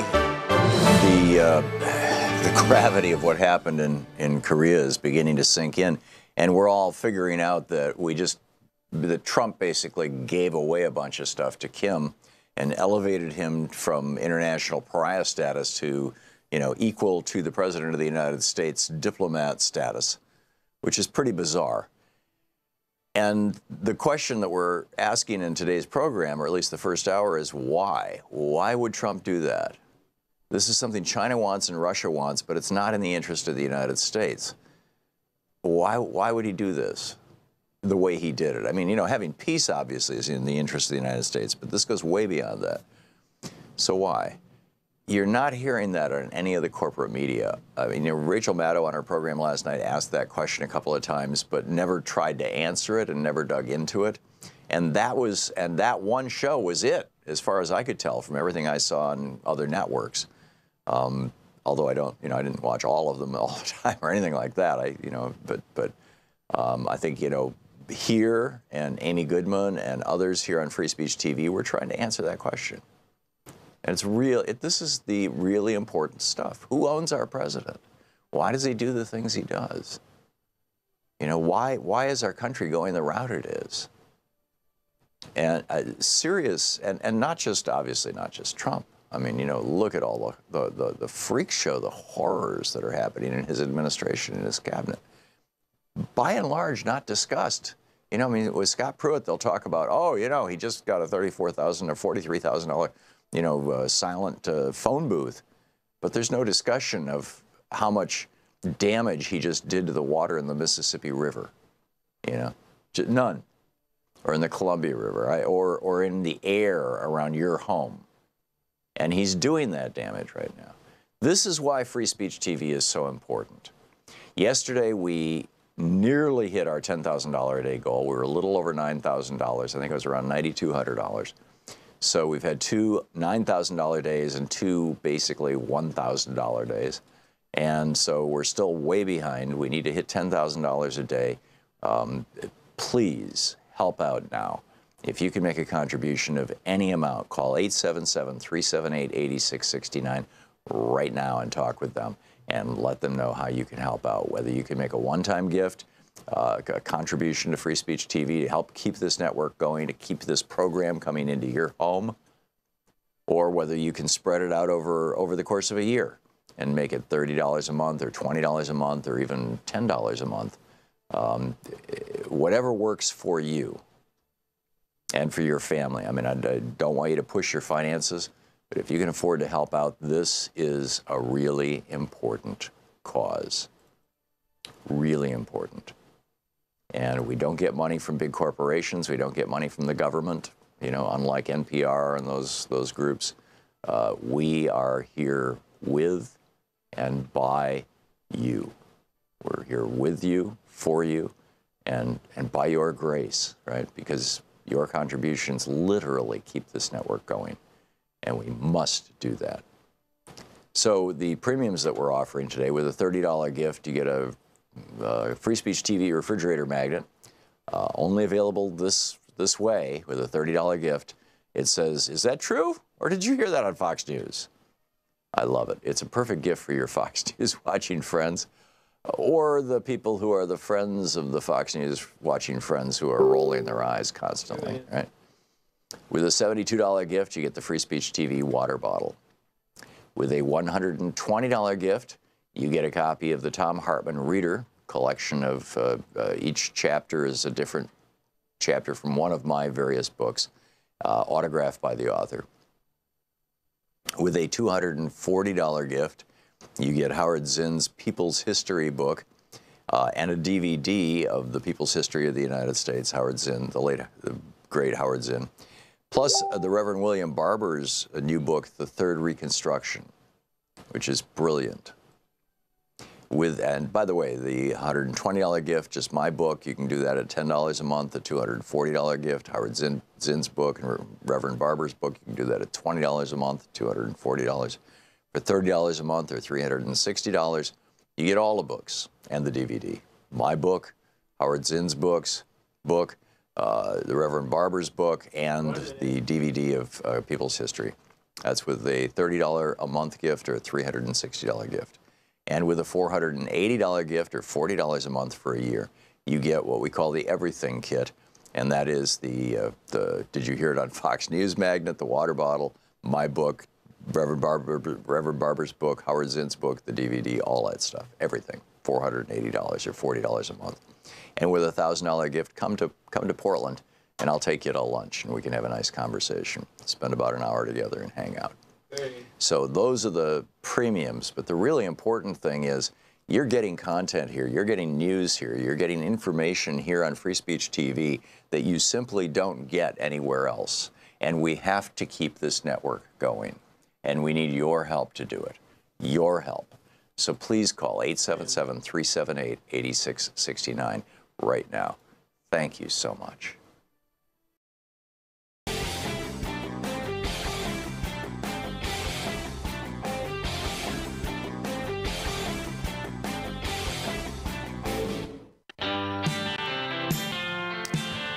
Welcome back to the Thom Hartmann Program, defending America from the conservative weapons of mass deception. Paul Krugman coming right out and saying, basically, a de facto foreign agent sits in the White House. He says, why are Republican politicians unwilling to discharge their constitutional responsibilities? By the way, just apropos of that, let me just pause Paul Krugman for a moment. Ted Lieu, Congressman Ted Lieu. Dear real Donald Trump, Congress can't even vote on your deal with North Korea because there is no deal. North Korea basically signed a vague and weaker version of what they've signed before. You escalated the crisis, and then you made big concessions to de-escalate. That is not a deal. Right. I mean, actually, right. Well said.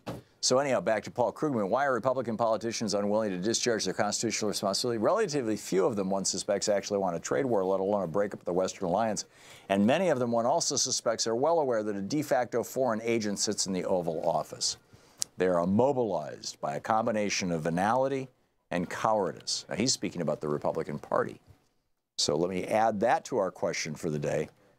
Why are the Republicans going along with this? When they were hysterical. In 2007, that Barack Obama might even have a conversation with Kim. Hysterical, traitor, treason. That kind of language was being used to describe then Senator Barack Obama for suggesting that he would even have a conversation with Kim. It's amazing. Al in Austin, Texas. Hey, Al, what's on your mind? Before I go on about the Korea thing, recommendation, watch A Man for All Seasons and watch Autocracy in Action. Very good movie. Okay, the Man for All Seasons I remember from, 30 years ago? You want to see Autocracy in Action, the formation of the Church of England with Henry VIII and the Star Chamber, and how a government follows the leader and so he could get his way. Excellent movie. Interesting. Now on to what's happening in Korea, and a question going back 20 years when Gore was running for office. All I heard from the right-wing side was Gore is dealing with the Chinese. There's a Tibetan monastery. Plans are being exchanged back and forth of jets and things like that. Because there was some Chinese cult leader who made a donation to Gore's campaign that Gore didn't, and showed up at a fundraiser, and apparently Gore didn't even know about it. Okay. Yeah. And so by 2003, I'm watching documentaries on watching Beijing transform from the People's Republic of China to the fashion district of the world. 1% markets, everything moved to China. What happened between Al Gore dealing with the Chinese government and all of that kind of thing with donations to where essentially every Western commerce set up shop in China, or every Western commerce set up in Vietnam? What happened between Al Gore, the traitor, and George W. Bush, the patriot, that all of these things got set up in China? I keep hearing that if anything happens in North Korea, it's going to take decades before we're going to see any kind of change in the economy in Korea because it's so backward. What happened within 3 years of W becoming president and 2003, 2004. Well, it wasn't just then, Al. I lived in China for a month, the month of November 1986. I was living at the Beijing International Acupuncture Teaching Hospital, and I was studying acupuncture. And at that point in time, China was a poor, backward country. Beijing had no skyscrapers, zero.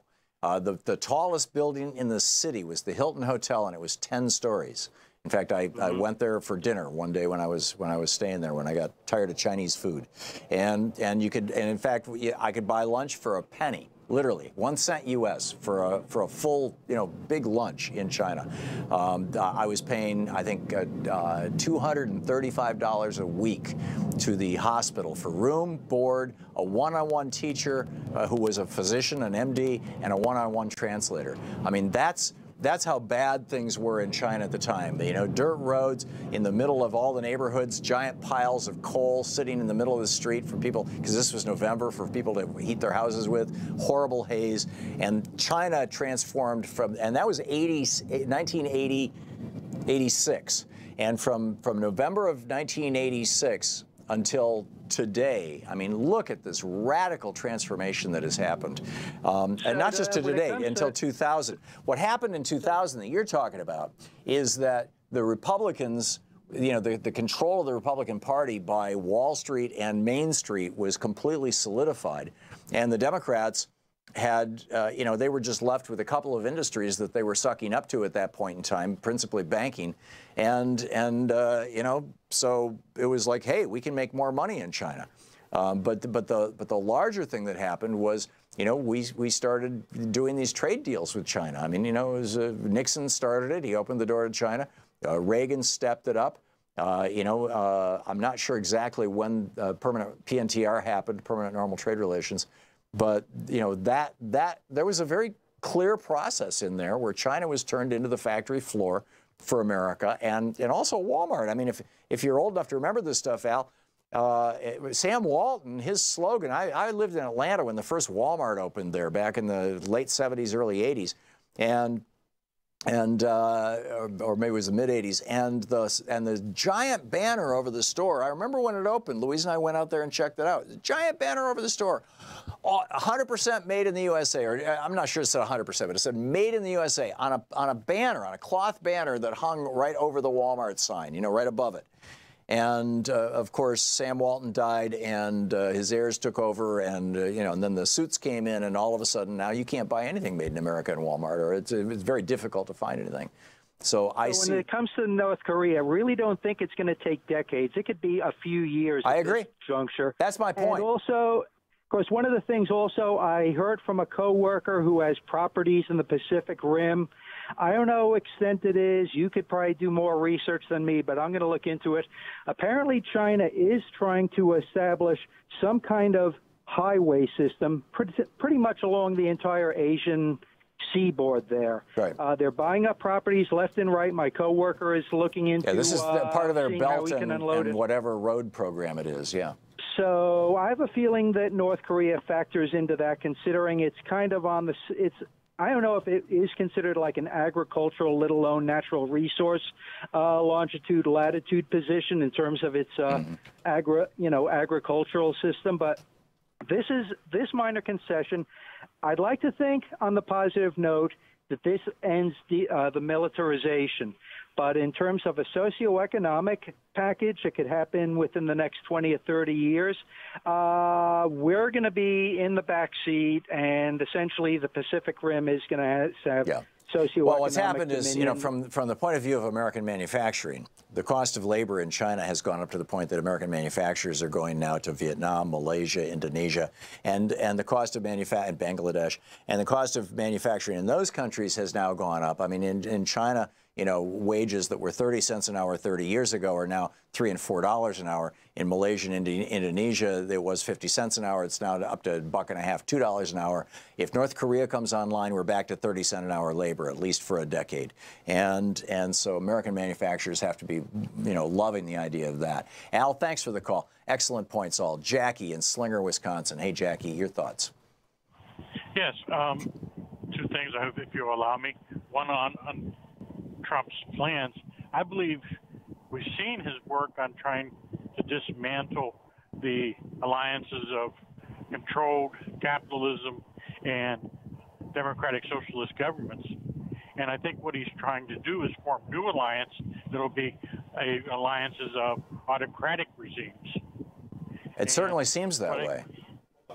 And this benefits him as a businessman because he does his most successful and profitable businesses are with autocrats. And I think the solution I'm suggesting, and I've suggested on various sites, is that we look at like the Magnitsky Act, that we look at doing the same against Trump's family and Trump himself and his corporations overseas. We need the international sanctions against Trump to prevent this takeover of the world and destruction of our worldwide social democratic governments. Yeah. It certainly seems like the entire international order that we built so carefully after World War II is coming unraveled at this man's hands. I agree. Horace in High Point, North Carolina. Horace, you're on the air. How you doing? Thank you for taking my call. The way I see it is right now we have 17 people in America who is holding the Democratic statue that we have together, which is Mueller and his team. Now, if the Democrats don't take over and impeach Trump for all of the things he has done, especially concerning the emoluments clause, they are wasting our time because the man is going to put us in the ground. All of that money that he's receiving is coming from Russia, China, and all of the oligarchs, Saudi Arabia, around the country, all of them, they all in this together. They want to control everything.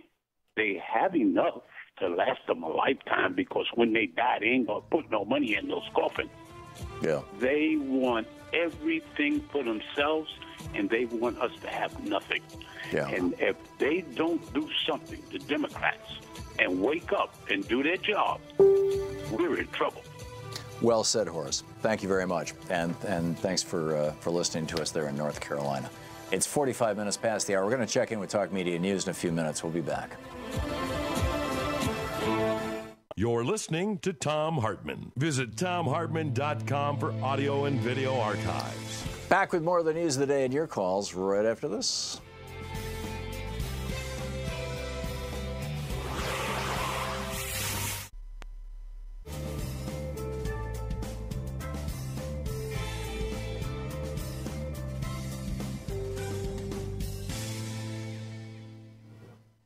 And welcome back. Ann in Sugar Grove, North Carolina. Hey, Ann, thanks for watching Free Speech TV on the Dish Network. What's on your mind today?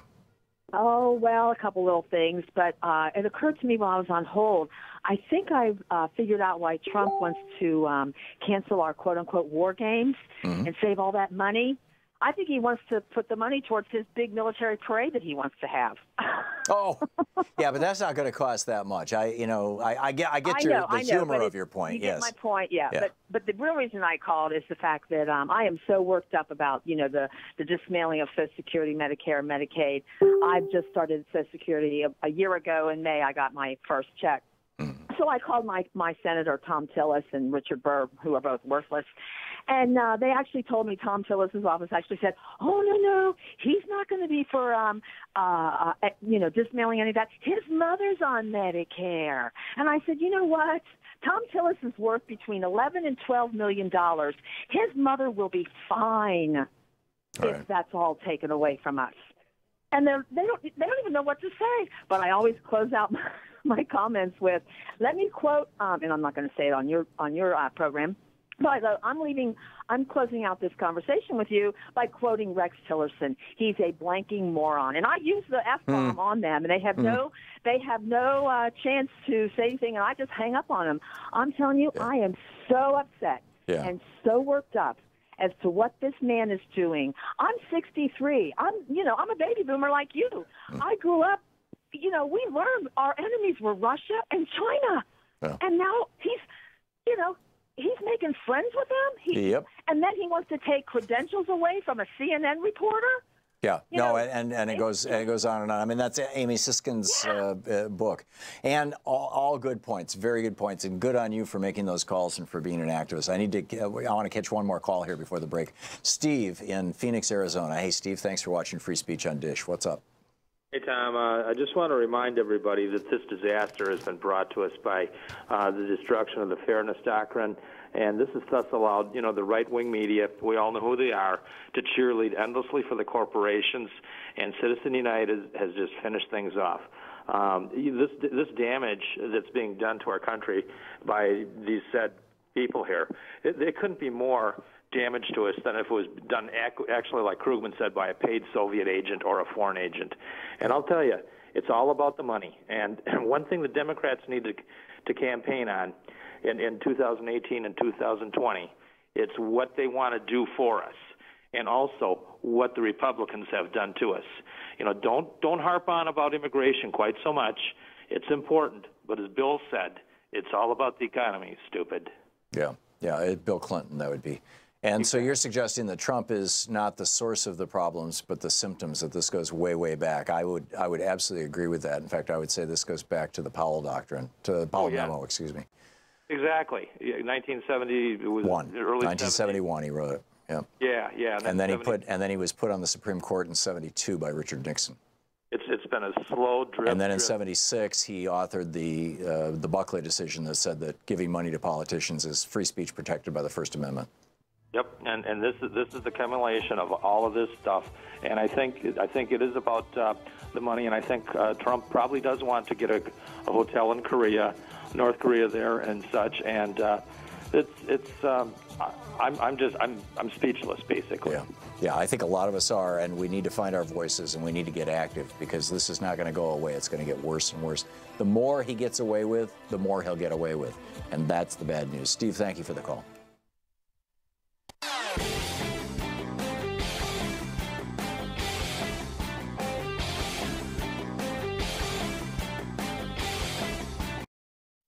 The Thom Hartmann Program is brought to you in part by the Aiden Forecast, an investment newsletter with weekly updates of leading market indicators and a monthly deep dive into what the details of the economy and the markets mean for investors and retirees.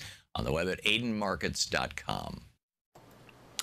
The Thom Hartmann Program is brought to you in part by X-Chair, the X-Chair office chair. xchairtom.com is the website, xchairtom.com. Hartmann Program is brought to you in part by Super Beets. Super Beets are sourced from non-GMO beets, and they're packed with dietary nitrates, helping to produce nitric oxide for more energy, stamina, and support for healthy blood pressure levels naturally. For more information, call 800-223-8242. Or visit tomsbeats.com.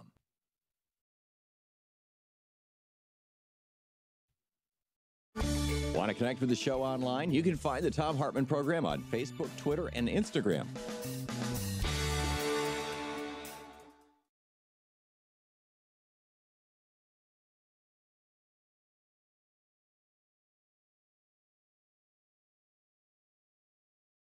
Thom Hartmann here with you. Our program brought to you this hour by Cameron Hughes Wine, chwine.com/Tom, or text wine to 511-511.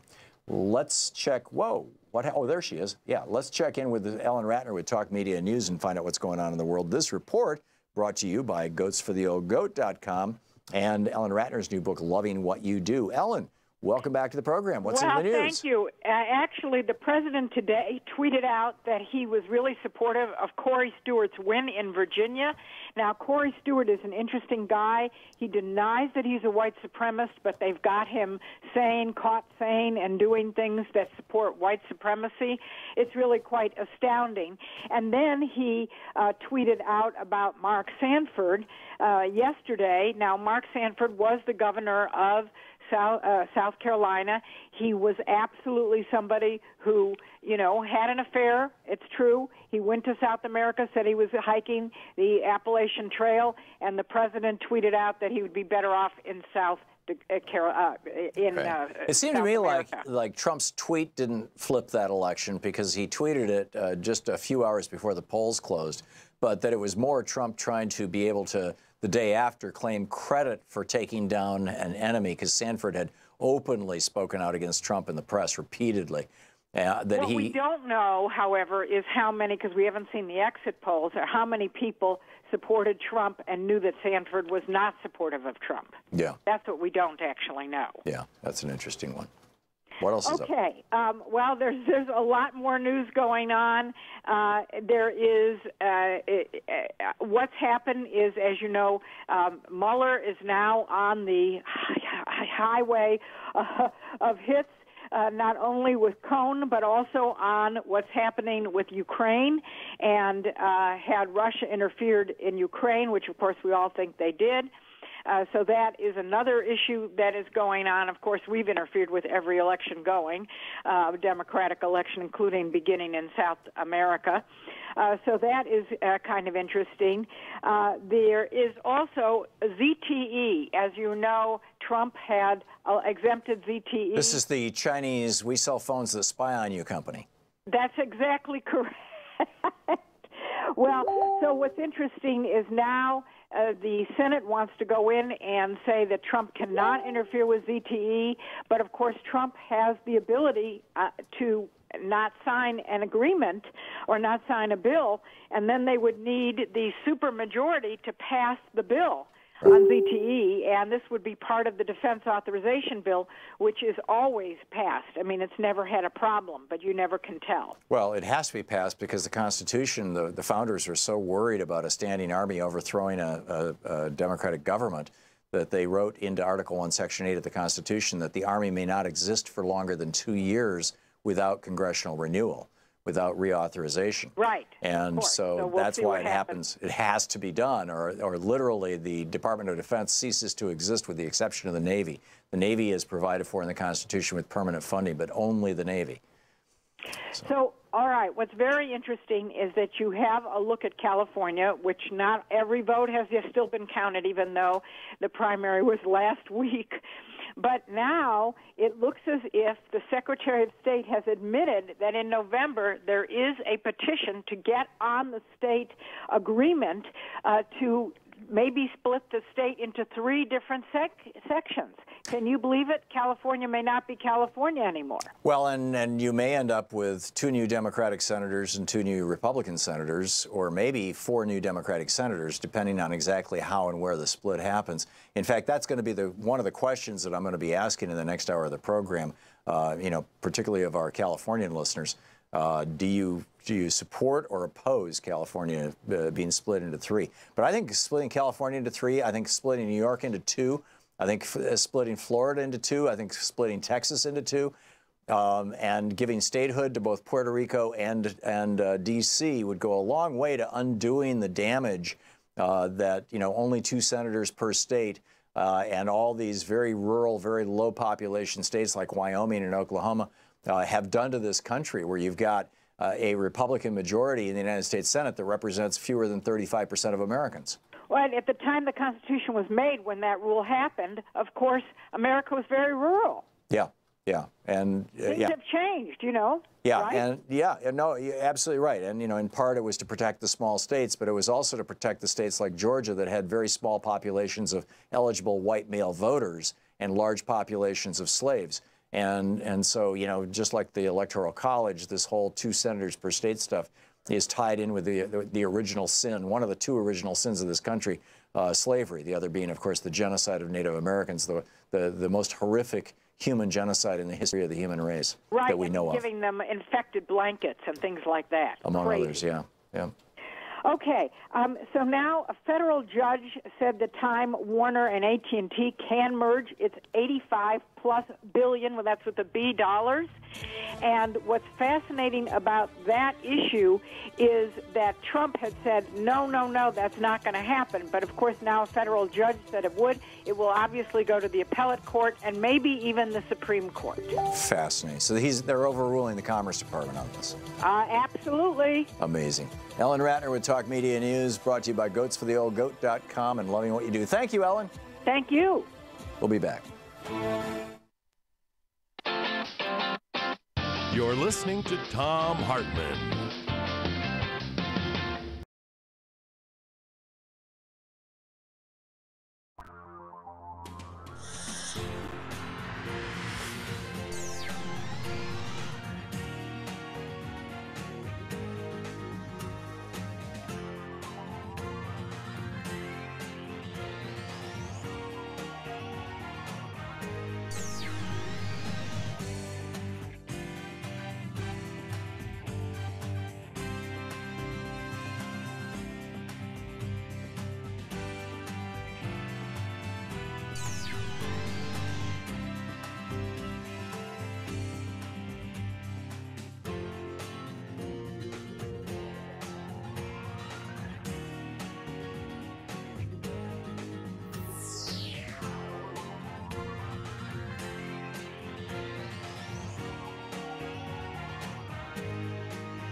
The Thom Hartmann Program is brought to you in part by the Aiden Forecast, an investment newsletter with weekly updates of leading market indicators and a monthly deep dive into what the details of the economy and the markets mean for investors and retirees. On the web at aidenmarkets.com. The Thom Hartmann Program is brought to you in part by X-Chair, the X-Chair office chair. xchairtom.com is the website, xchairtom.com. Hartmann Program is brought to you in part by Super Beets. Super Beets are sourced from non-GMO beets, and they're packed with dietary nitrates, helping to produce nitric oxide for more energy, stamina, and support for healthy blood pressure levels naturally. For more information, call 800-223-8242 or visit tomsbeets.com.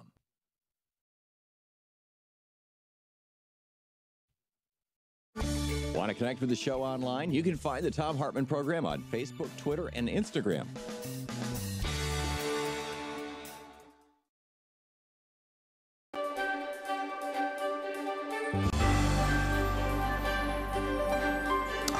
You know, today, the gravity of what happened in Korea is beginning to sink in, and we're all figuring out that that Trump basically gave away a bunch of stuff to Kim and elevated him from international pariah status to, you know, equal to the President of the United States diplomat status, which is pretty bizarre. And the question that we're asking in today's program, or at least the first hour, is why? Why would Trump do that? This is something China wants and Russia wants, but it's not in the interest of the United States. Why would he do this the way he did it? I mean, you know, having peace obviously is in the interest of the United States, but this goes way beyond that. So why? you're not hearing that on any of the corporate media. I mean, Rachel Maddow on her program last night asked that question a couple of times, but never tried to answer it and never dug into it. And that one show was it, as far as I could tell from everything I saw on other networks. Although I didn't watch all of them all the time or anything like that. I think, here and Amy Goodman and others here on Free Speech TV, we're trying to answer that question. And it's real. This is the really important stuff. Who owns our president? Why does he do the things he does? Why is our country going the route it is? And serious, and not just, obviously, not just Trump. I mean, look at all the freak show, the horrors that are happening in his administration and his cabinet. By and large, not discussed. With Scott Pruitt, they'll talk about, he just got a $34,000 or $43,000, silent phone booth. But there's no discussion of how much damage he just did to the water in the Mississippi River. None. Or in the Columbia River, or in the air around your home. And he's doing that damage right now. This is why Free Speech TV is so important. Yesterday, we nearly hit our $10,000 a day goal. We were a little over $9,000. I think it was around $9,200. So we've had two $9,000 days and two basically $1,000 days. And so we're still way behind. We need to hit $10,000 a day. Please help out now.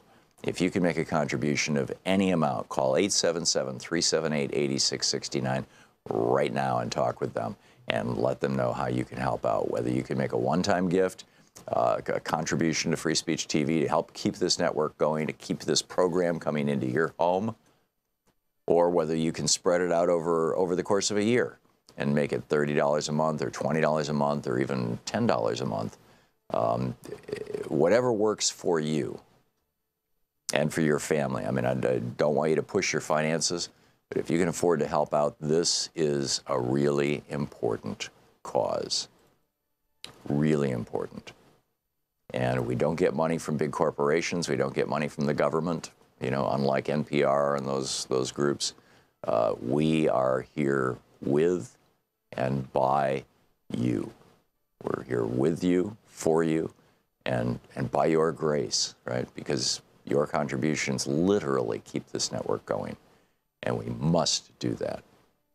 So the premiums that we're offering today, with a $30 gift, you get a Free Speech TV refrigerator magnet, only available this way with a $30 gift. It says, "Is that true? Or did you hear that on Fox News?" I love it. It's a perfect gift for your Fox News watching friends, or the people who are the friends of the Fox News watching friends who are rolling their eyes constantly, right? With a $72 gift, you get the Free Speech TV water bottle. With a $120 gift, you get a copy of the Thom Hartmann Reader collection of each chapter is a different chapter from one of my various books, autographed by the author. With a $240 gift, you get Howard Zinn's People's History book and a DVD of the People's History of the United States, Howard Zinn, the great Howard Zinn, plus the Reverend William Barber's new book, The Third Reconstruction, which is brilliant. And by the way, the $120 gift, just my book, you can do that at $10 a month. The $240 gift, Howard Zinn's book and Reverend Barber's book, you can do that at $20 a month, $240. For $30 a month or $360, you get all the books and the DVD. My book, Howard Zinn's book, the Reverend Barber's book, and the DVD of People's History.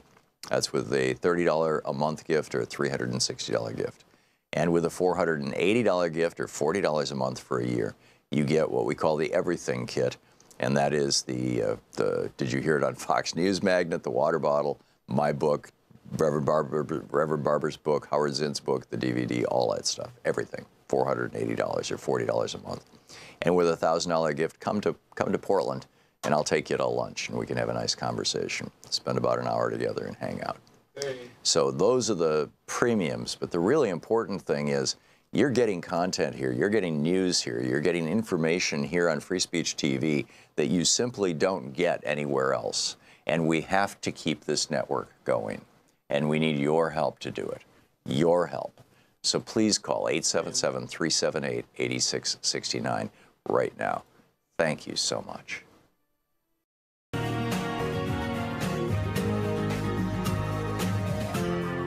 This is the Thom Hartmann Program.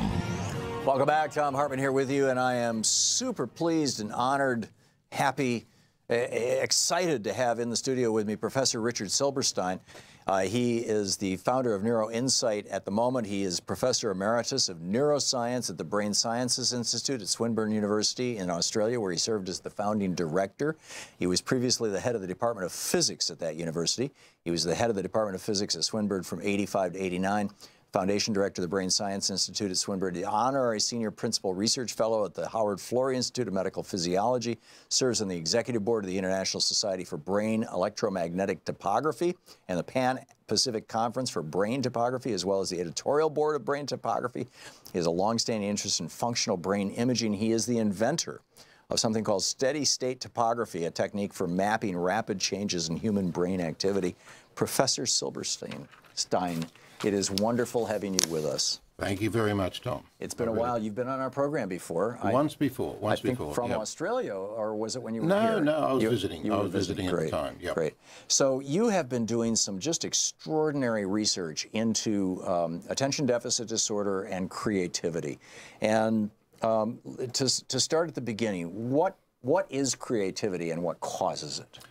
There are different versions of creativity. The simplest one is the creation of essentially a new idea which is of some use. So I'm limiting it to ideas rather than, say, some forms of artistic creativity, such as dance, for example. They're all forms of creativity, but you've got to start somewhere. So we're starting with a new idea that is of use as essentially a creative process. Some people seem to be able to come up with new ideas very easily, others less so. And there's been a lot of research trying to understand what is different about the brains of people who seem to be intrinsically creative, much as yourself, Tom, to those less so. And that's been some of my research, which has essentially flowed from the ADHD research. So what is the creative process? Well, that's fascinating. There's been some really interesting developments quite recently. Firstly, we now know that the creative process seems to involve two distinct processes. One, some means by which the brain seems to come up with new ideas, and these new ideas are invariably combinations of ideas that we already have. Much of this is unconscious. In fact, some of the creative process occurs in sleep, when you're completely unaware of what you're doing, quite often relaxing, etc. But there's another part of the brain that decides whether that particular combination of ideas is good enough, whether it passes muster enough. And so essentially these two processes, which we've known about for a little while, we've discovered the neural networks, the regions of the brain that seem to be responsible for this. And there's a part of the brain which basically seems to light up when you're not doing anything in particular. And this part of the brain, which is called the default mode network, seems to be the one that's involved in creativity. So basically it's suppressed while you're thinking, while you're active, and when you just kind of lay back and let your mind go, this pops into action. That's exactly it. When neuroscientists were doing studies understanding how different parts of the brain light up, so to speak, when you give people different tasks, they were really surprised that whenever a part of the brain seemed to light up or regions lit up during a task, there would be this other part of the brain that would seem to be suppressed. And they didn't take much notice of it because they didn't quite know how to account for it.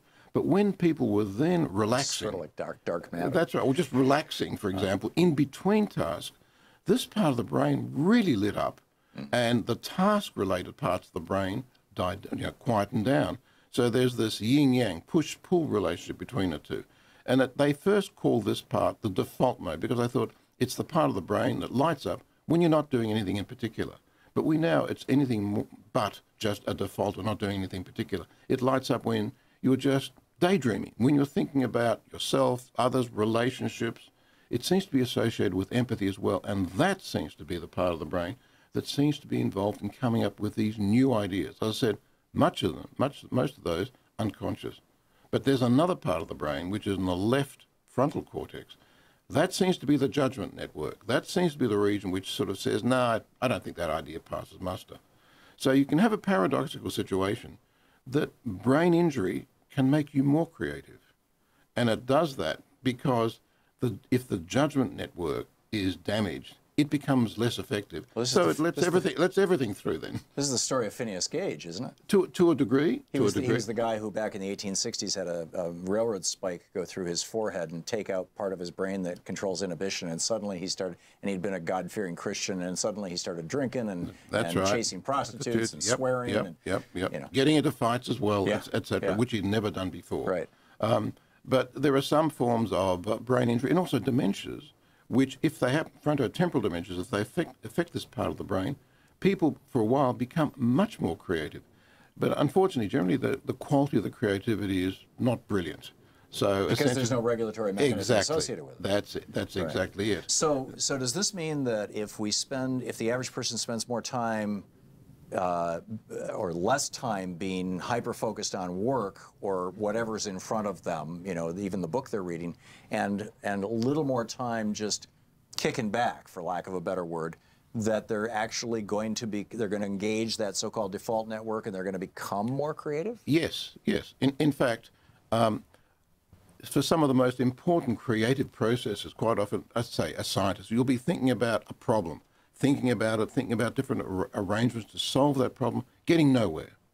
And you'll go for a walk. You might have a dream, and suddenly the idea comes, bang, fully formed. It's all solved. I get my best stuff when I go on walks. In fact, when I'm writing and I'm stuck, the one thing that has, for 40 years that I've been writing books, the one thing that has consistently broken me out of writer's block or being stuck or whatever is going for a walk and not trying to think about what it is I'm working on. Exactly. That's the crucial. Just going for the walk and enjoying it. And suddenly it pops into my brain fully formed and it's like, oh my God, that's it.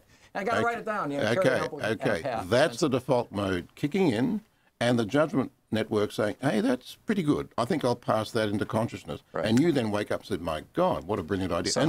So how does this relate to attention deficit disorder? Well, this is interesting. To my club. to your club. And really the point you made earlier about the link between ADHD and creativity in the 90s, the early 90s, was way ahead of anybody else. It's now becoming established. But that's also related to a rethink as to what causes ADHD. We used to think that, okay, it's underactivity of parts of the frontal lobes because of not enough dopamine, for example. So the various drugs, for example, would increase the amount of dopamine. Right, this is what Ritalin does. Exactly, and there are other related drugs as well. And sure enough, it seemed to influence the symptoms.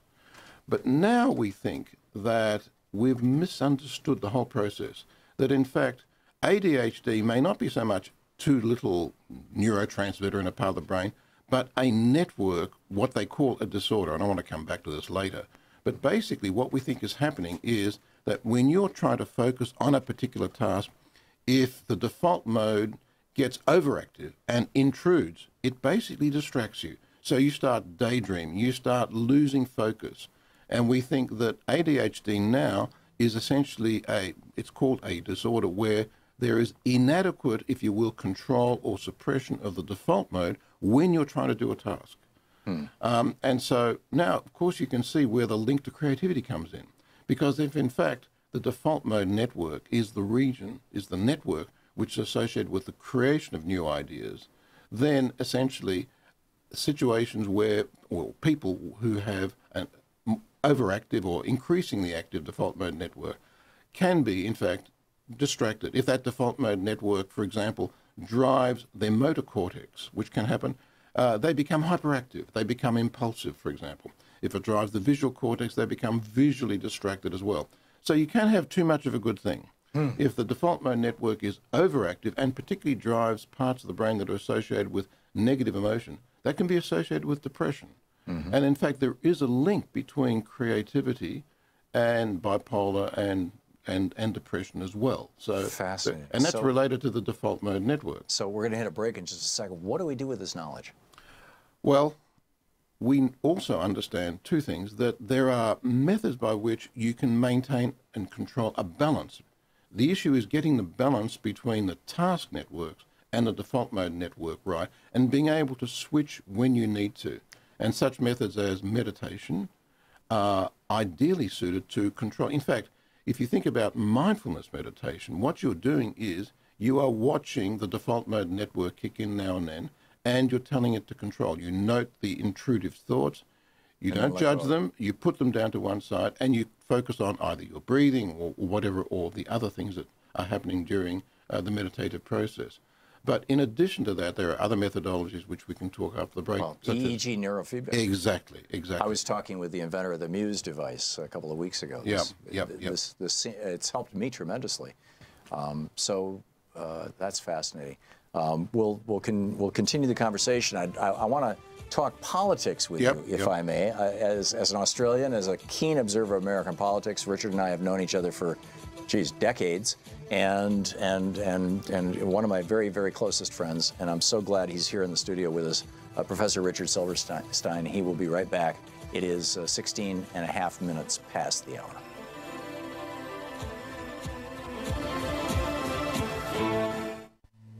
This is the Thom Hartmann Program. We'll be right back with Dr. Richard Silverstein after this. Stick around. This is going to be fascinating.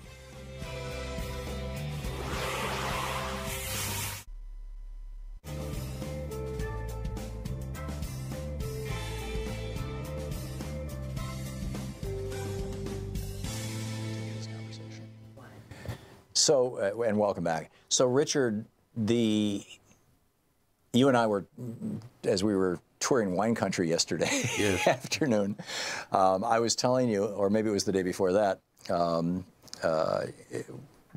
was telling you how when I started using the Muse EEG neurofeedback device, a technique that I learned when I first learned meditation back in the 70s, or the 60s actually, you sit there quietly and you repeat your mantra, or you count your breaths, you follow your breath, you say a mantra every time you breathe in or out, any of those, or you just sit there and be present. But anyhow, as an intrusive thought comes up, instead of letting it grab hold of you and drag you off into some long thought train where 3 minutes later you catch yourself and go, whoa, for the last 3 minutes I've been thinking about, that fight I had last week with my next door neighbor or whatever. Instead of that, you just kind of touch that thought, let it go, and go back to being present. And that's always been a struggle for me. I have been meditating, I've been practicing meditation for 50 years or longer. I'm 67. I learned it when I was 16, so 51 years. Not every day, certainly, and for many years, not even every week, but on a fairly regular basis. I was never able to easily accomplish that.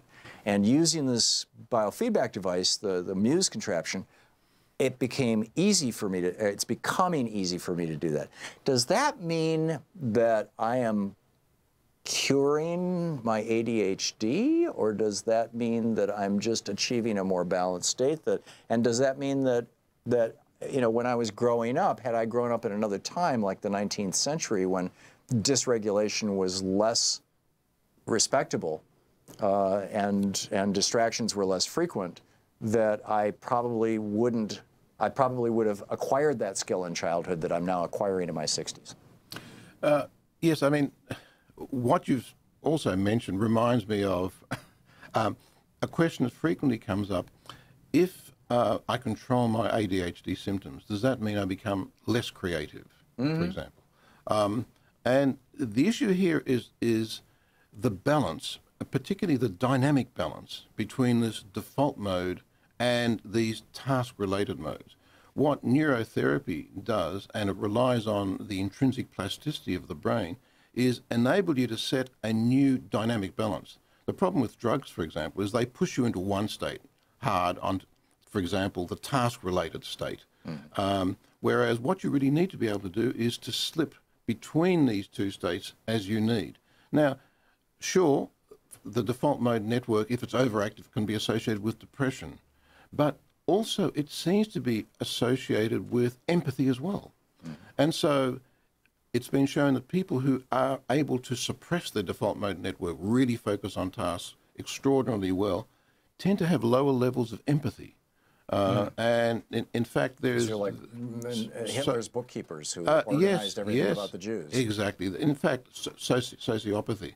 Now, there's an interesting point here. If you look at, for example, Tibetan Buddhist monks who've been meditating for decades, for example, they are able to, control these networks amazingly. Does that mean they are sociopathic? The answer is no, because in many of the meditation processes, one of the crucial things is compassion.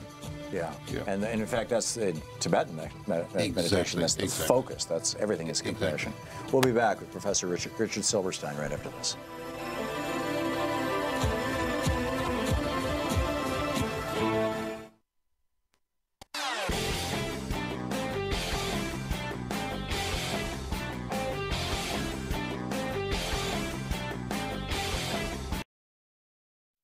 The Thom Hartmann Program is brought to you in part by the Aiden Forecast, an investment newsletter with weekly updates of leading market indicators and a monthly deep dive into what the details of the economy and the markets mean for investors and retirees.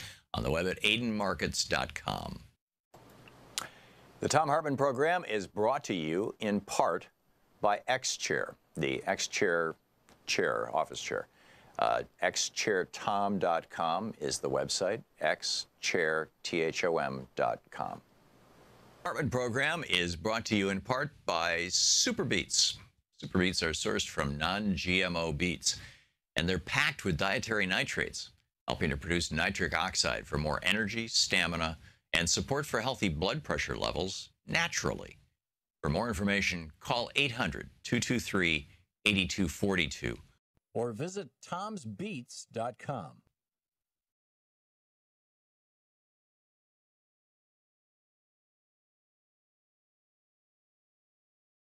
Thom Hartmann here with you. This hour brought to you by getquip.com/Tom. We're talking with Professor Richard Silverstein, Professor Emeritus of Neuroscience at the Brain Sciences Institute at Swinburne University, and where he was the founding director and previously the head of the Department of Physics. A very smart man. And Richard, I wanted to talk politics with you, if we may. If we may. You've been checking in on this show for years and years, and we've been talking politics since we first met a couple of decades ago. In addition to brain science, our two favorite topics, I think. What is we don't have a lot of time here. We have, I think, about 4 minutes. So in these, or 3.5 minutes, in fact, in these 3.5 minutes, I wanted to cover gun control in Australia, the rise of the right wing, is it happening in Australia also, and mandatory voting there. Pick wherever you'd like to start. Americans would love to know what the state of politics is in Australia. Well, and what do you guys think of Trump? Sorry. It's like dropping a bomb. It's a proverbial turd in a punch bowl. Just about all of my friends, both on the conservative side as well, considered it a joke when he first stood, and we're still waiting to wake up from the nightmare, to be frank. It each day horrifies us more than the preceding one. One of the things that Australia introduced, I think it was in the 40s actually, is mandatory voting. I mean, if you are a citizen, it is your responsibility to vote. It's as simple as that. Now, strictly speaking, your responsibility is to turn up to the voting booth and either fill in a slip and put it into a box. You can more or less write anything you want on the slip, so to speak, so in a sense you don't have to vote. But people take it seriously. You are fined, a very small fine, $50, if you don't vote. And I think it's been really important because... You've got like 98% compliance? Yes, of course. Yeah. Of course. Forgive the interruption. That's right, yes. So look, I think it's played a really important part because otherwise I think in many countries you have a situation where literally a minority of voters seems to determine the future of a particular nation. Brexit, for example, was determined by less than 30%, for example, of voters. So Australia seems to have taken, I think, a healthy route. Mm-hmm. As far as guns control, I am so pleased we don't have anything equivalent to the Second Amendment. Interestingly enough, it was a Conservative Prime Minister, strangely enough, in Australia. John Major? No, John Howard. In Australia. Mm-hmm. Our Conservative Party Major was Britain. Yeah. Our Conservative Party, confusingly, is called the Liberal Party, but it is conservative and increasingly so. There was a massacre in the late 90s, and John said enough is enough. All automatic weapons basically have to be. There was a gun buyback and semi-automatic and semi-automatic as well. That's right. There was resistance to it, but it was widely accepted that this is the right thing to do. And I think we've had very, very small number of massacres. I think there was one relatively recent one at a school, but we've been spared that. Ever since 1998. That's right. That's right. What is the state of healthcare in Australia? I got sick visiting you in Australia once, and I showed up at the doctor, and my recollection is there was a $20 charge, and that was it. That's it. But basically, and that was because I was a foreigner, I think. Yes, had you been an Australian. In some cases, there would have been no charge. There was a term known as bulk billing. In other words, whatever the government pays for each consultation would have covered the doctor's expense. In other cases, there's a small out-of-pocket expense. But basically, everyone is covered it's a in single-payer system? Yes, Medicare. But so it's Medicare for all? Yes, Medicare for all. Exactly. And do you pay into it every month like we do with Medicare here? I pay a couple $100 a month for my Medicare. There is a surcharge, a 1 or 2% surcharge on your income tax, and that's it. Wow. And that covers everything. Wow. I think it's highly effective. It was introduced by the Labor government, I think, in the late 80s, etc. The Conservative government have been trying to kill it, but I don't think they will. Yeah, we have to wrap it up. Professor Richard Silberstein, thank you so much for being My pleasure. It's been great talking with you. Keep up the great work. Yeah, thank you. We'll be right back in just a moment. You're listening to the Thom Hartmann Program. Call 202-808-9925. Back with the news of the day and your calls on our topics of the day right after this.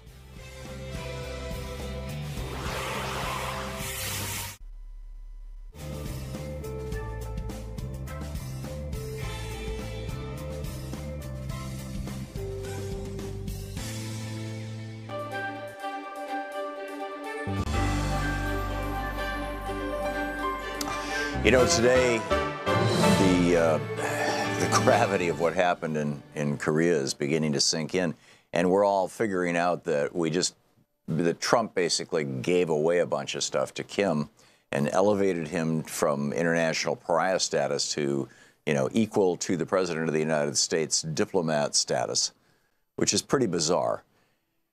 And the question that we're asking in today's program, or at least the first hour, is why? Why would Trump do that? This is something China wants and Russia wants, but it's not in the interest of the United States. Why would he do this the way he did it? I mean, having peace obviously is in the interest of the United States, but this goes way beyond that. So why? You're not hearing that on any of the corporate media. I mean, Rachel Maddow on her program last night asked that question a couple of times, but never tried to answer it and never dug into it.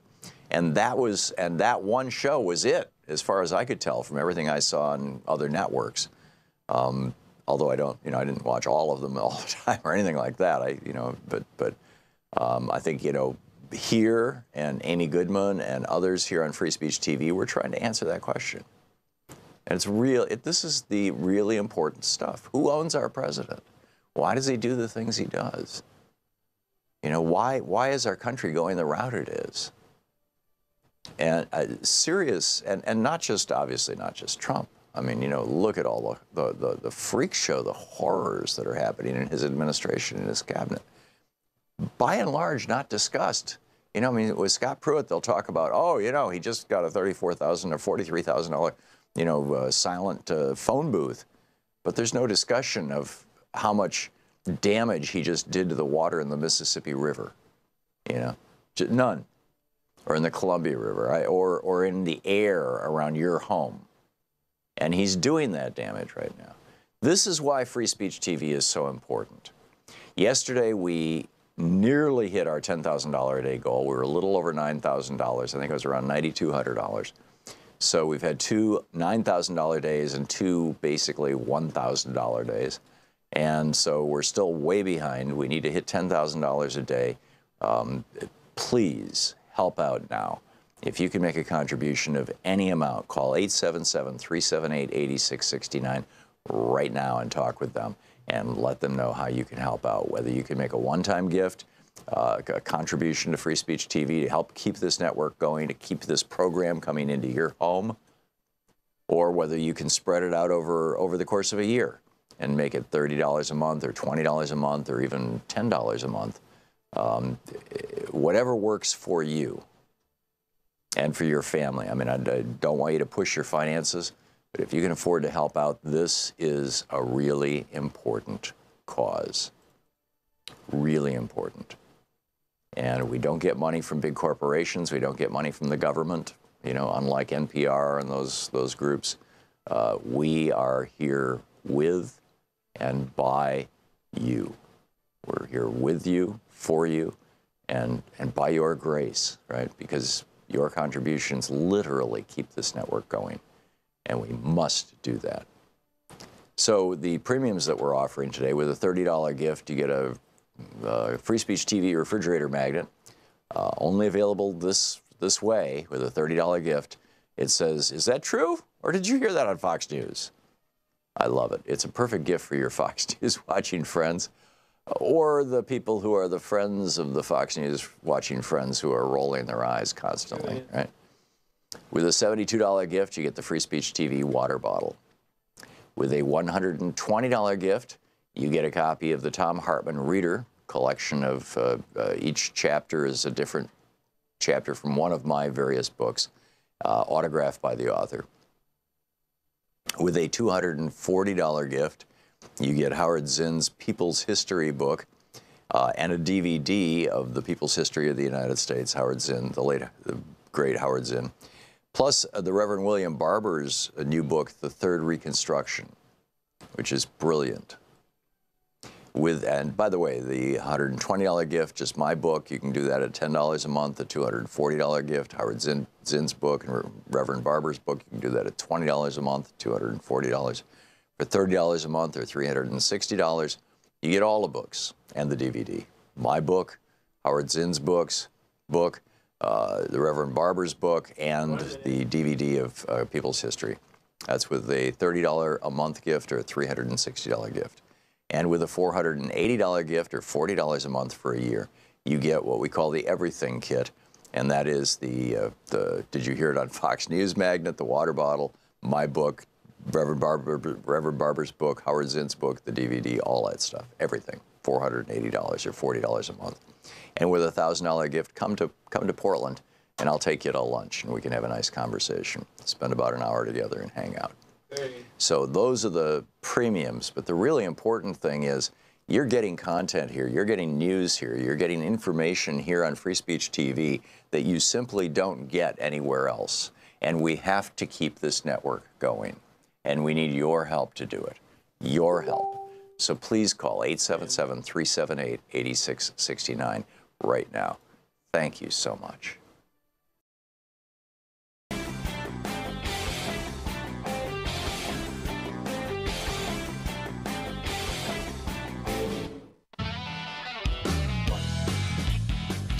Welcome back. Thom Hartmann here with you live from Portland, Oregon. Talk media for the rest of us. And let's pick up some phone calls here. Azalee in, if I'm saying that right, in Villa Park, Illinois. Welcome. Yes, Tom. Thanks for taking my call. Sure. Yeah, I'd like to sort of go back to the difference between Trump and Obama and the way the nation reacts to whatever they do. If you think about whatever, most of the criticisms against President Obama, I'm looking at it and I'm seeing those things of what Trump is doing, and there's no criticism of him, but they're the same kinds of things that they criticized Obama for. Right. And this latest one is when President Obama tried to do the normalizing, relations with Cuba. Mm-hmm. Oh, those other people, his enemies, just went crazy. Right. And he, I assume if he had met with Castro. Oh, they would have impeached him. Right. And so this little thing that, to me, that he did to me, does not compare with what Trump is doing. But with Kim Jong Un, okay, or whatever. And I would like to know, does Trump have any hotel or other property, or in South Korea? If that's what he is, doing this for. Has he done that for South Korea? I don't know. In fact, one of the things that I would love to see, and it's probably floating around out there somewhere, is all the places in the world where Trump does have properties. Because I know there's, at least one in one of the former Soviet states, in one of the Stan countries that's a repressive regime. He's got one in the Philippines, and he's good buddies with Duterte. I don't know what he's doing in Egypt. He seems to like El-Sisi. I need to come up with a list, Azalea. I don't know off the top of my head, but that's a very, very good question. In fact, that's the question for the day. I'm going to have to find it out, and I'll get back with you. Azalea, thank you so much for the call. It's great to hear from you. David in Woodland Hills, California. Hey, David, what's up? Well, if I may be the bearer of bad news, you've mentioned this before. I don't think it's been mentioned today, but even this conversation we're having about Trump is legitimizing him, because the Republicans did this to Obama, and we fought back, and they were doing it wrongly on purpose, and we fought back, and now it's same things happening to Trump, and the other side's fighting back, and it seems like the legitimate play of things, but we're right about what we're saying, and of course, when the Republicans said it about Obama, they said we're right about what we're saying. He's a tyrant, a dictator, hates America. David, I guarantee you that the people who were speaking out against Adolf Hitler in 1931, 32, early 33 were not legitimizing him. They were speaking out against him. I am speaking out against Donald Trump. I think he represents an absolute and existential threat to our democracy. In fact, I think he represents an absolute and existential threat to the entire world order, the small d democratic, the small r Republican world order, because his tendencies are so autocratic. This man has been a king his entire life. He was born a king, sort of like Henry VIII. He was born a king. He was born wealthy. He has never answered to anybody other than his own father, who apparently was never around. He's an emotional and mental wreck, but the biggest thing that concerns me is that his impulses are autocratic, and yes, I cringe at times at the amount of media that Donald Trump gets, including on this program. But that said, we are in a moment where this nation is changing so rapidly, and this is the conversation we had with Amy Siskind just a moment ago. Siskind, excuse me. Just about an hour and a half ago. This country is changing so rapidly that many of us are absolutely unaware of these changes, and we need to highlight this stuff. This is damaging stuff. Mike in Jamestown, Indiana. Mike, you are on the air. Hello. Hey, what's up? Get you off speaker. I wanted to talk about one thing when I first called in, but I'm not so sure that I decided to change my mind. But quickly on the first thing, I consider myself part of the resistance. I'm about your age. I live in Indiana, and it is a very red town, as all of Indiana is. Mm-hmm. And you go downtown there's a little hardware store that has a couple tables set up, and everybody comes in and has coffee in the morning. And they're all Trump supporters. But none of them have any information about what he's doing. They like him, I think, because they didn't like Obama, and they didn't like Obama because they had the Congress that completely Republican that obstructed him on everything. And I don't know how you reach those people, but the thing that I wanted to ask you about was how do you stay mentally healthy on getting hit with this stuff every single day, every tweet, every program? Right. It doesn't matter if it's left-wing TV or Fox or whatever. Yeah. It all just wears you down to nothing. And I don't want to give up. I don't want to say it's not worth it. The other day I flipped over to Net Geo Wild and I watched lions eat Cape buffalo, and I thought, well, this is a break. And then I thought about it a little more, and I thought, this is basically the same thing that we're going through right now. There you go. Mike, at the risk of sounding like a self-help guru or something, but, I believe this to be true, that, we are constantly at the mercy of the world around us. I mean, things are happening that we have no control over, but what we do have some control over is how we respond to them. And it's an old cliche, but there's a lot of truth to it. And what I've found is throughout my life, frankly, and this, back to the 70s, I was, in the late 60s with the Vietnam War and the draft and everything, I was in despair that I was going to die in Vietnam. And what I found was, getting out of that despair, the way I did that was by getting active in Students for a Democratic Society. And my entire life I have done that. When I was concerned and despairing about the situation of poverty around the world and things like that, I went to work for a nonprofit that is SalemInternational.org that does really great work all around the world. I still volunteer work with them. So I think that the response, and this is, Bernie's despair is not an option, which he said week after week after week on this program for 11 years. The response to horrible things happening, whether it is, somebody dying who's close to you, or whether it is Donald Trump becoming elected president, or just the normal machinations of the Republican Party, the appropriate response to that is to do something about it. You may not, Susan B. Anthony did not live to see women vote, but she committed her life to it. And, Frederick Douglass did not live to see African Americans vote, but he committed his life to it. It really wears on you. And, it wears on you if you choose to interpret that response, that feeling that you get in reaction to that news as being worn on.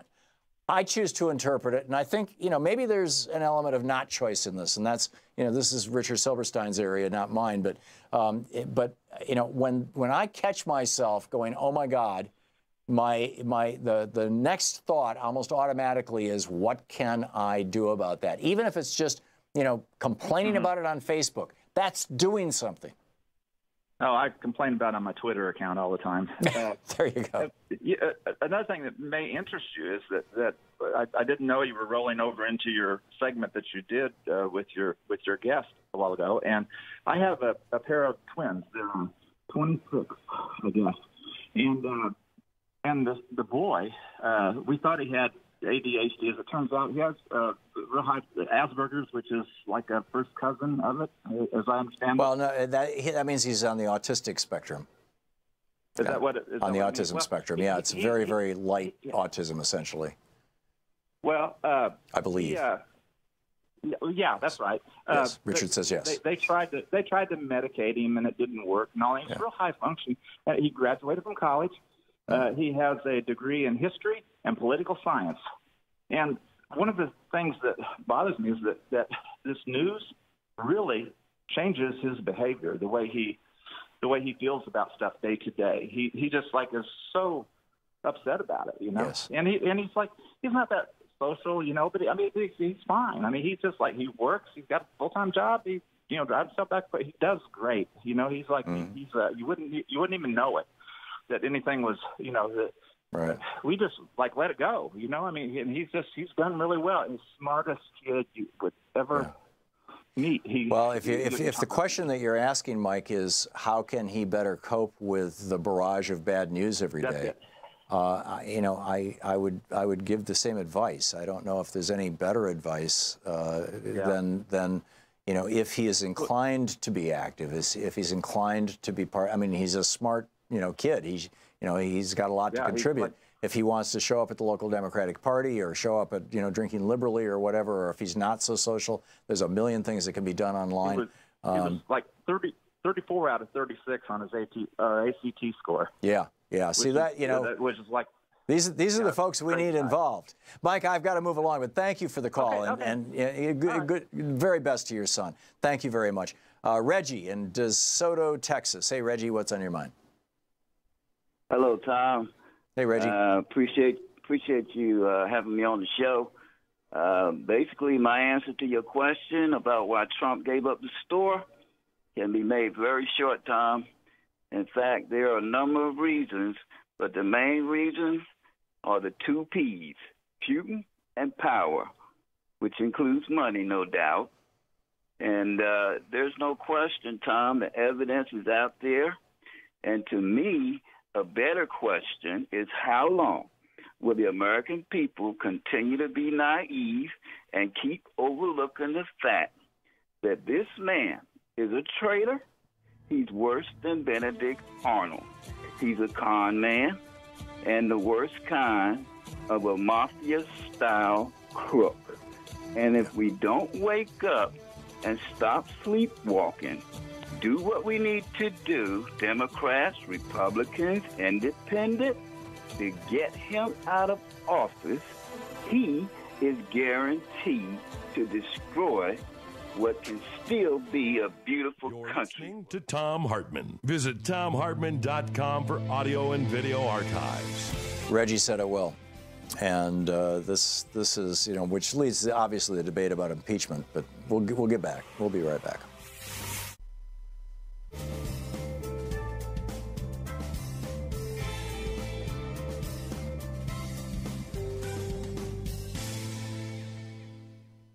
And welcome back. Bob in Rome, Ohio. Hey, Bob. Thanks for watching us on YouTube. What's up? It's amazing that all the hate we have for a guy that's trying to do so much good. I'm a conservative, independent conservative. Why do you hate this guy so much? Why do you think that Trump's first legislative action of making it legal for coal mining companies to dump their waste into rivers that poisons people downstream is a good thing? Look at the big picture. No, Okay. Bob, I you're asking a question. I'm asking you questions. Why is it that you think that? I mean, that's just a small micro of the giant macro of everything that Scott Pruitt is doing at the EPA. What did he do this weekend? Why do you think that this is a good thing, what this guy is doing to this country? You know what? Why do you think it's a good thing that the air is being poisoned more? Why do you think it's a good thing that the water is being poisoned more? I don't understand, Bob, how you think this is good. Please explain it to me. Are you that big of a coward to answer my question first? Don't give me a question. I honestly don't recall your question, Bob. Why do you hate the guy so much? I don't hate Donald Trump. I actually pray for Donald Trump, believe it or not. And you know what? So did he do good or not good this weekend? As I said I don't know how long you've been watching the program, but as I said at the opening of the program, whether you're a Democrat or a Republican, if what Trump did, which, by the way, reaching out to Kim and meeting with Kim, which, by the way, is what Barack Obama proposed doing in 2007 during the prime. Bob, let me finish my sentence, would you? He could not do it. Bob, okay, thank you for potting him down, Sean. What Barack Obama proposed in 2007 was a direct conversation with Kim, and he was savaged for it, principally by Sean Hannity. And I refer you to the Daily Show yesterday, or to, you can easily find it. Just, look around the internet. He was savaged for it. I agree with Obama, and I agree with Trump, that I think talking to your enemies is a good idea. Now, that said, Bob, and if it leads to peace in the region, or if it reduces tensions in the region, that's fine with me. I'm all in favor of it. But my question for you, Bob, is what do you think Donald Trump got for the United States in exchange for giving up the biggest bargaining card we had, which was our annual military exercises, which we've been holding in that region since 1954, giving that up? What did he get in exchange for that? And what did he get in exchange for telling Kim that with every small action Kim takes, we will give a small reduction in our sanctions, when John Bolton, the National Security Advisor, says, no, you wait and you don't do anything until he has reduced his nuclear capacity to the point where he can't recover it. Your turn, Bob. Really say that, or is that what the pundits are saying? Because you know what? Everybody I listen to on all the stations, not Fox, I don't only listen to one, say they have no idea what happened there. But, you and everybody else, you know what? You're making money. Great. God bless you. The American spirit. So you're not going to answer my question, Bob. You apparently have no answer for that question. Thanks a lot, Bob. Good luck. We'll be back. It's 10 minutes before the hour. Stick around.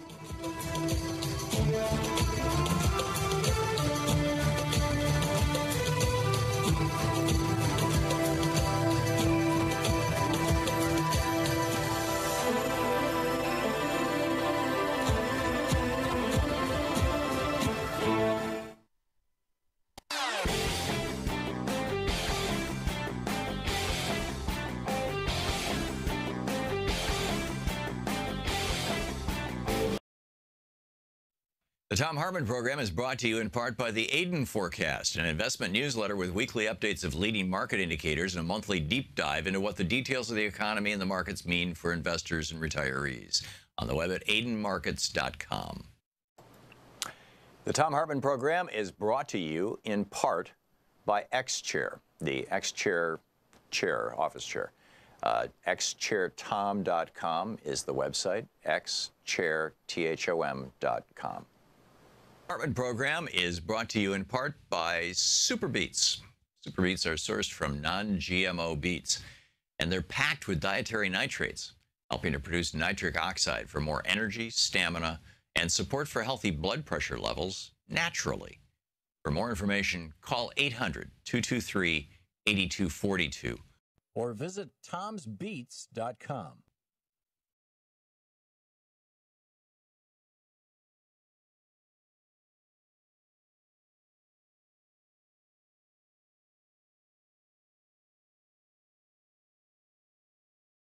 Welcome back. Thom Hartmann here with you. This part of our program brought to you by harrys.com code Tom. And Dave in Inverness, Florida. Hey, Dave, what's on your mind? Hey, Tom, I was watching you with Mr. Silverstein, and I thought of you because I have another way of going about meditation, which I just recently learned. I want to pass it on to you. Okay. It's a loosely held organization, and there is no hierarchy or anything, but it's called heartfulness.org. You can look it up on YouTube. And then they got a process they call the cleansing process, Tom. And in that, you'll find that you can control your thoughts, and it's just another technique. It doesn't have a mantra or anything. So are you going to explain it, Dave, or are you going to just pitch the website? No, I'm just telling you and your listeners to look under YouTube. Okay. And you'll see the cleansing process, Tom. Okay, I got it. Thank you, Dave. Stacia in Mount Vernon, New York. Am I saying your name right? It's Stacia, Tom. Stacia. How are you? Sorry. I'm well. How are you? Okay. I'm doing okay. I really enjoyed Dr. Silverstein. I work in the arts, so conversations about creativity and how it happens are always really interesting. In terms of the other question you asked before about Trump, he sold us down the river on that. And I really do believe that he gave himself away in talking about the beautiful beachfronts in North Korea. Yep. And that's what he's seeing. He's seeing an opportunity down the road for himself. For his children. And for his children, exactly. So, we're really deep in the kleptocracy. And in terms of, you were talking also, another caller was talking about Obama and Trump and the ways in which Obama was held to a different standard. And it's just like, it doesn't matter what socioeconomic or education level you have in America as a black person, you are still going to be scrutinized differently than a white person. Yes. And so you can go to Harvard, you can be president, and any action that you take is going to be scrutinized. You're going to be held up for impeachment, whereas Trump can sit every day and commit treason and, break the emoluments clause and just be a horrible human being and put families and children, I'm sorry, I'm getting really upset, into, really horrible situations, tearing children away from their parents and not really looking for any solutions. Just like everybody's daily life is adversely affected. I mean, that man that was talking about his son, who's this bright kid who's just in a desperate situation and feeling really at a loss because of what's going on in this country. And I think so many people are feeling that. And it's just not fair. And it's, no matter what, there is really no American dream. The American dream is just so unequal. depending on the color of your skin. Yeah. And even if you get to be president, and even if you do all of the quote-unquote right things, you are still going to be carrying a black card. Well, And I don't know what you think about that, but I think you described it very well, Stacia. yeah, I'm feeling a little hopeless about it. I don't know what the answer is, but yeah, I mean, we all just have to get in it. And, change can happen really fast, Stacia, and we forget this at our peril. The most powerful lobby in Washington, D.C. in 1998 was the tobacco lobby. They're wimps now. Most, I don't know if it was a majority of Americans, but you could smoke in restaurants and on airplanes back then. Now, nobody does. Gay marriage was considered such a pipe dream that when President Obama was running for election, he said, "No way, I can't endorse that." And boom, now we've got gay marriage. Things change rapidly. There's always a backlash to the change, but it always ends up moving, forward. The moral arc of the universe, bends slowly toward justice, absolutely. And so I'm not willing to slide into despair at all under any circumstances around this kind of stuff. Instead, I'm using it to energize myself, and I strongly recommend that you do the same. Stacia, I got to move along, but thank you for the call. Oh, in fact, that's the end of the show. You're the last caller of the day. Stacia, thanks so much. And thanks for listening to SiriusXM on the program here. What a day. What an amazing day. I'm speaking at a conference tomorrow down in San Francisco on technology and media and things. And so tomorrow, Jefferson Smith is going to be sitting in this seat in the studio filling in for me. I'll be back on Friday. We'll have Congressman Mark Pocan with us on Friday. It'll be Anything Goes Friday. So, have a great day tomorrow. Please treat Jefferson nicely. And as you always do, he's a great fill-in host, too.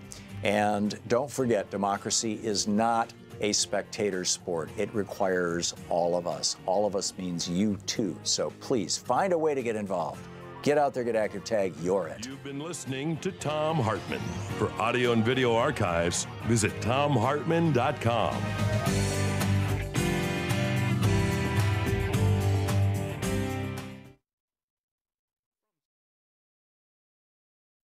The Thom Hartmann Program is brought to you in part by the Aiden Forecast, an investment newsletter with weekly updates of leading market indicators and a monthly deep dive into what the details of the economy and the markets mean for investors and retirees. On the web at aidenmarkets.com. The Thom Hartmann Program is brought to you in part by X-Chair, the X-Chair office chair.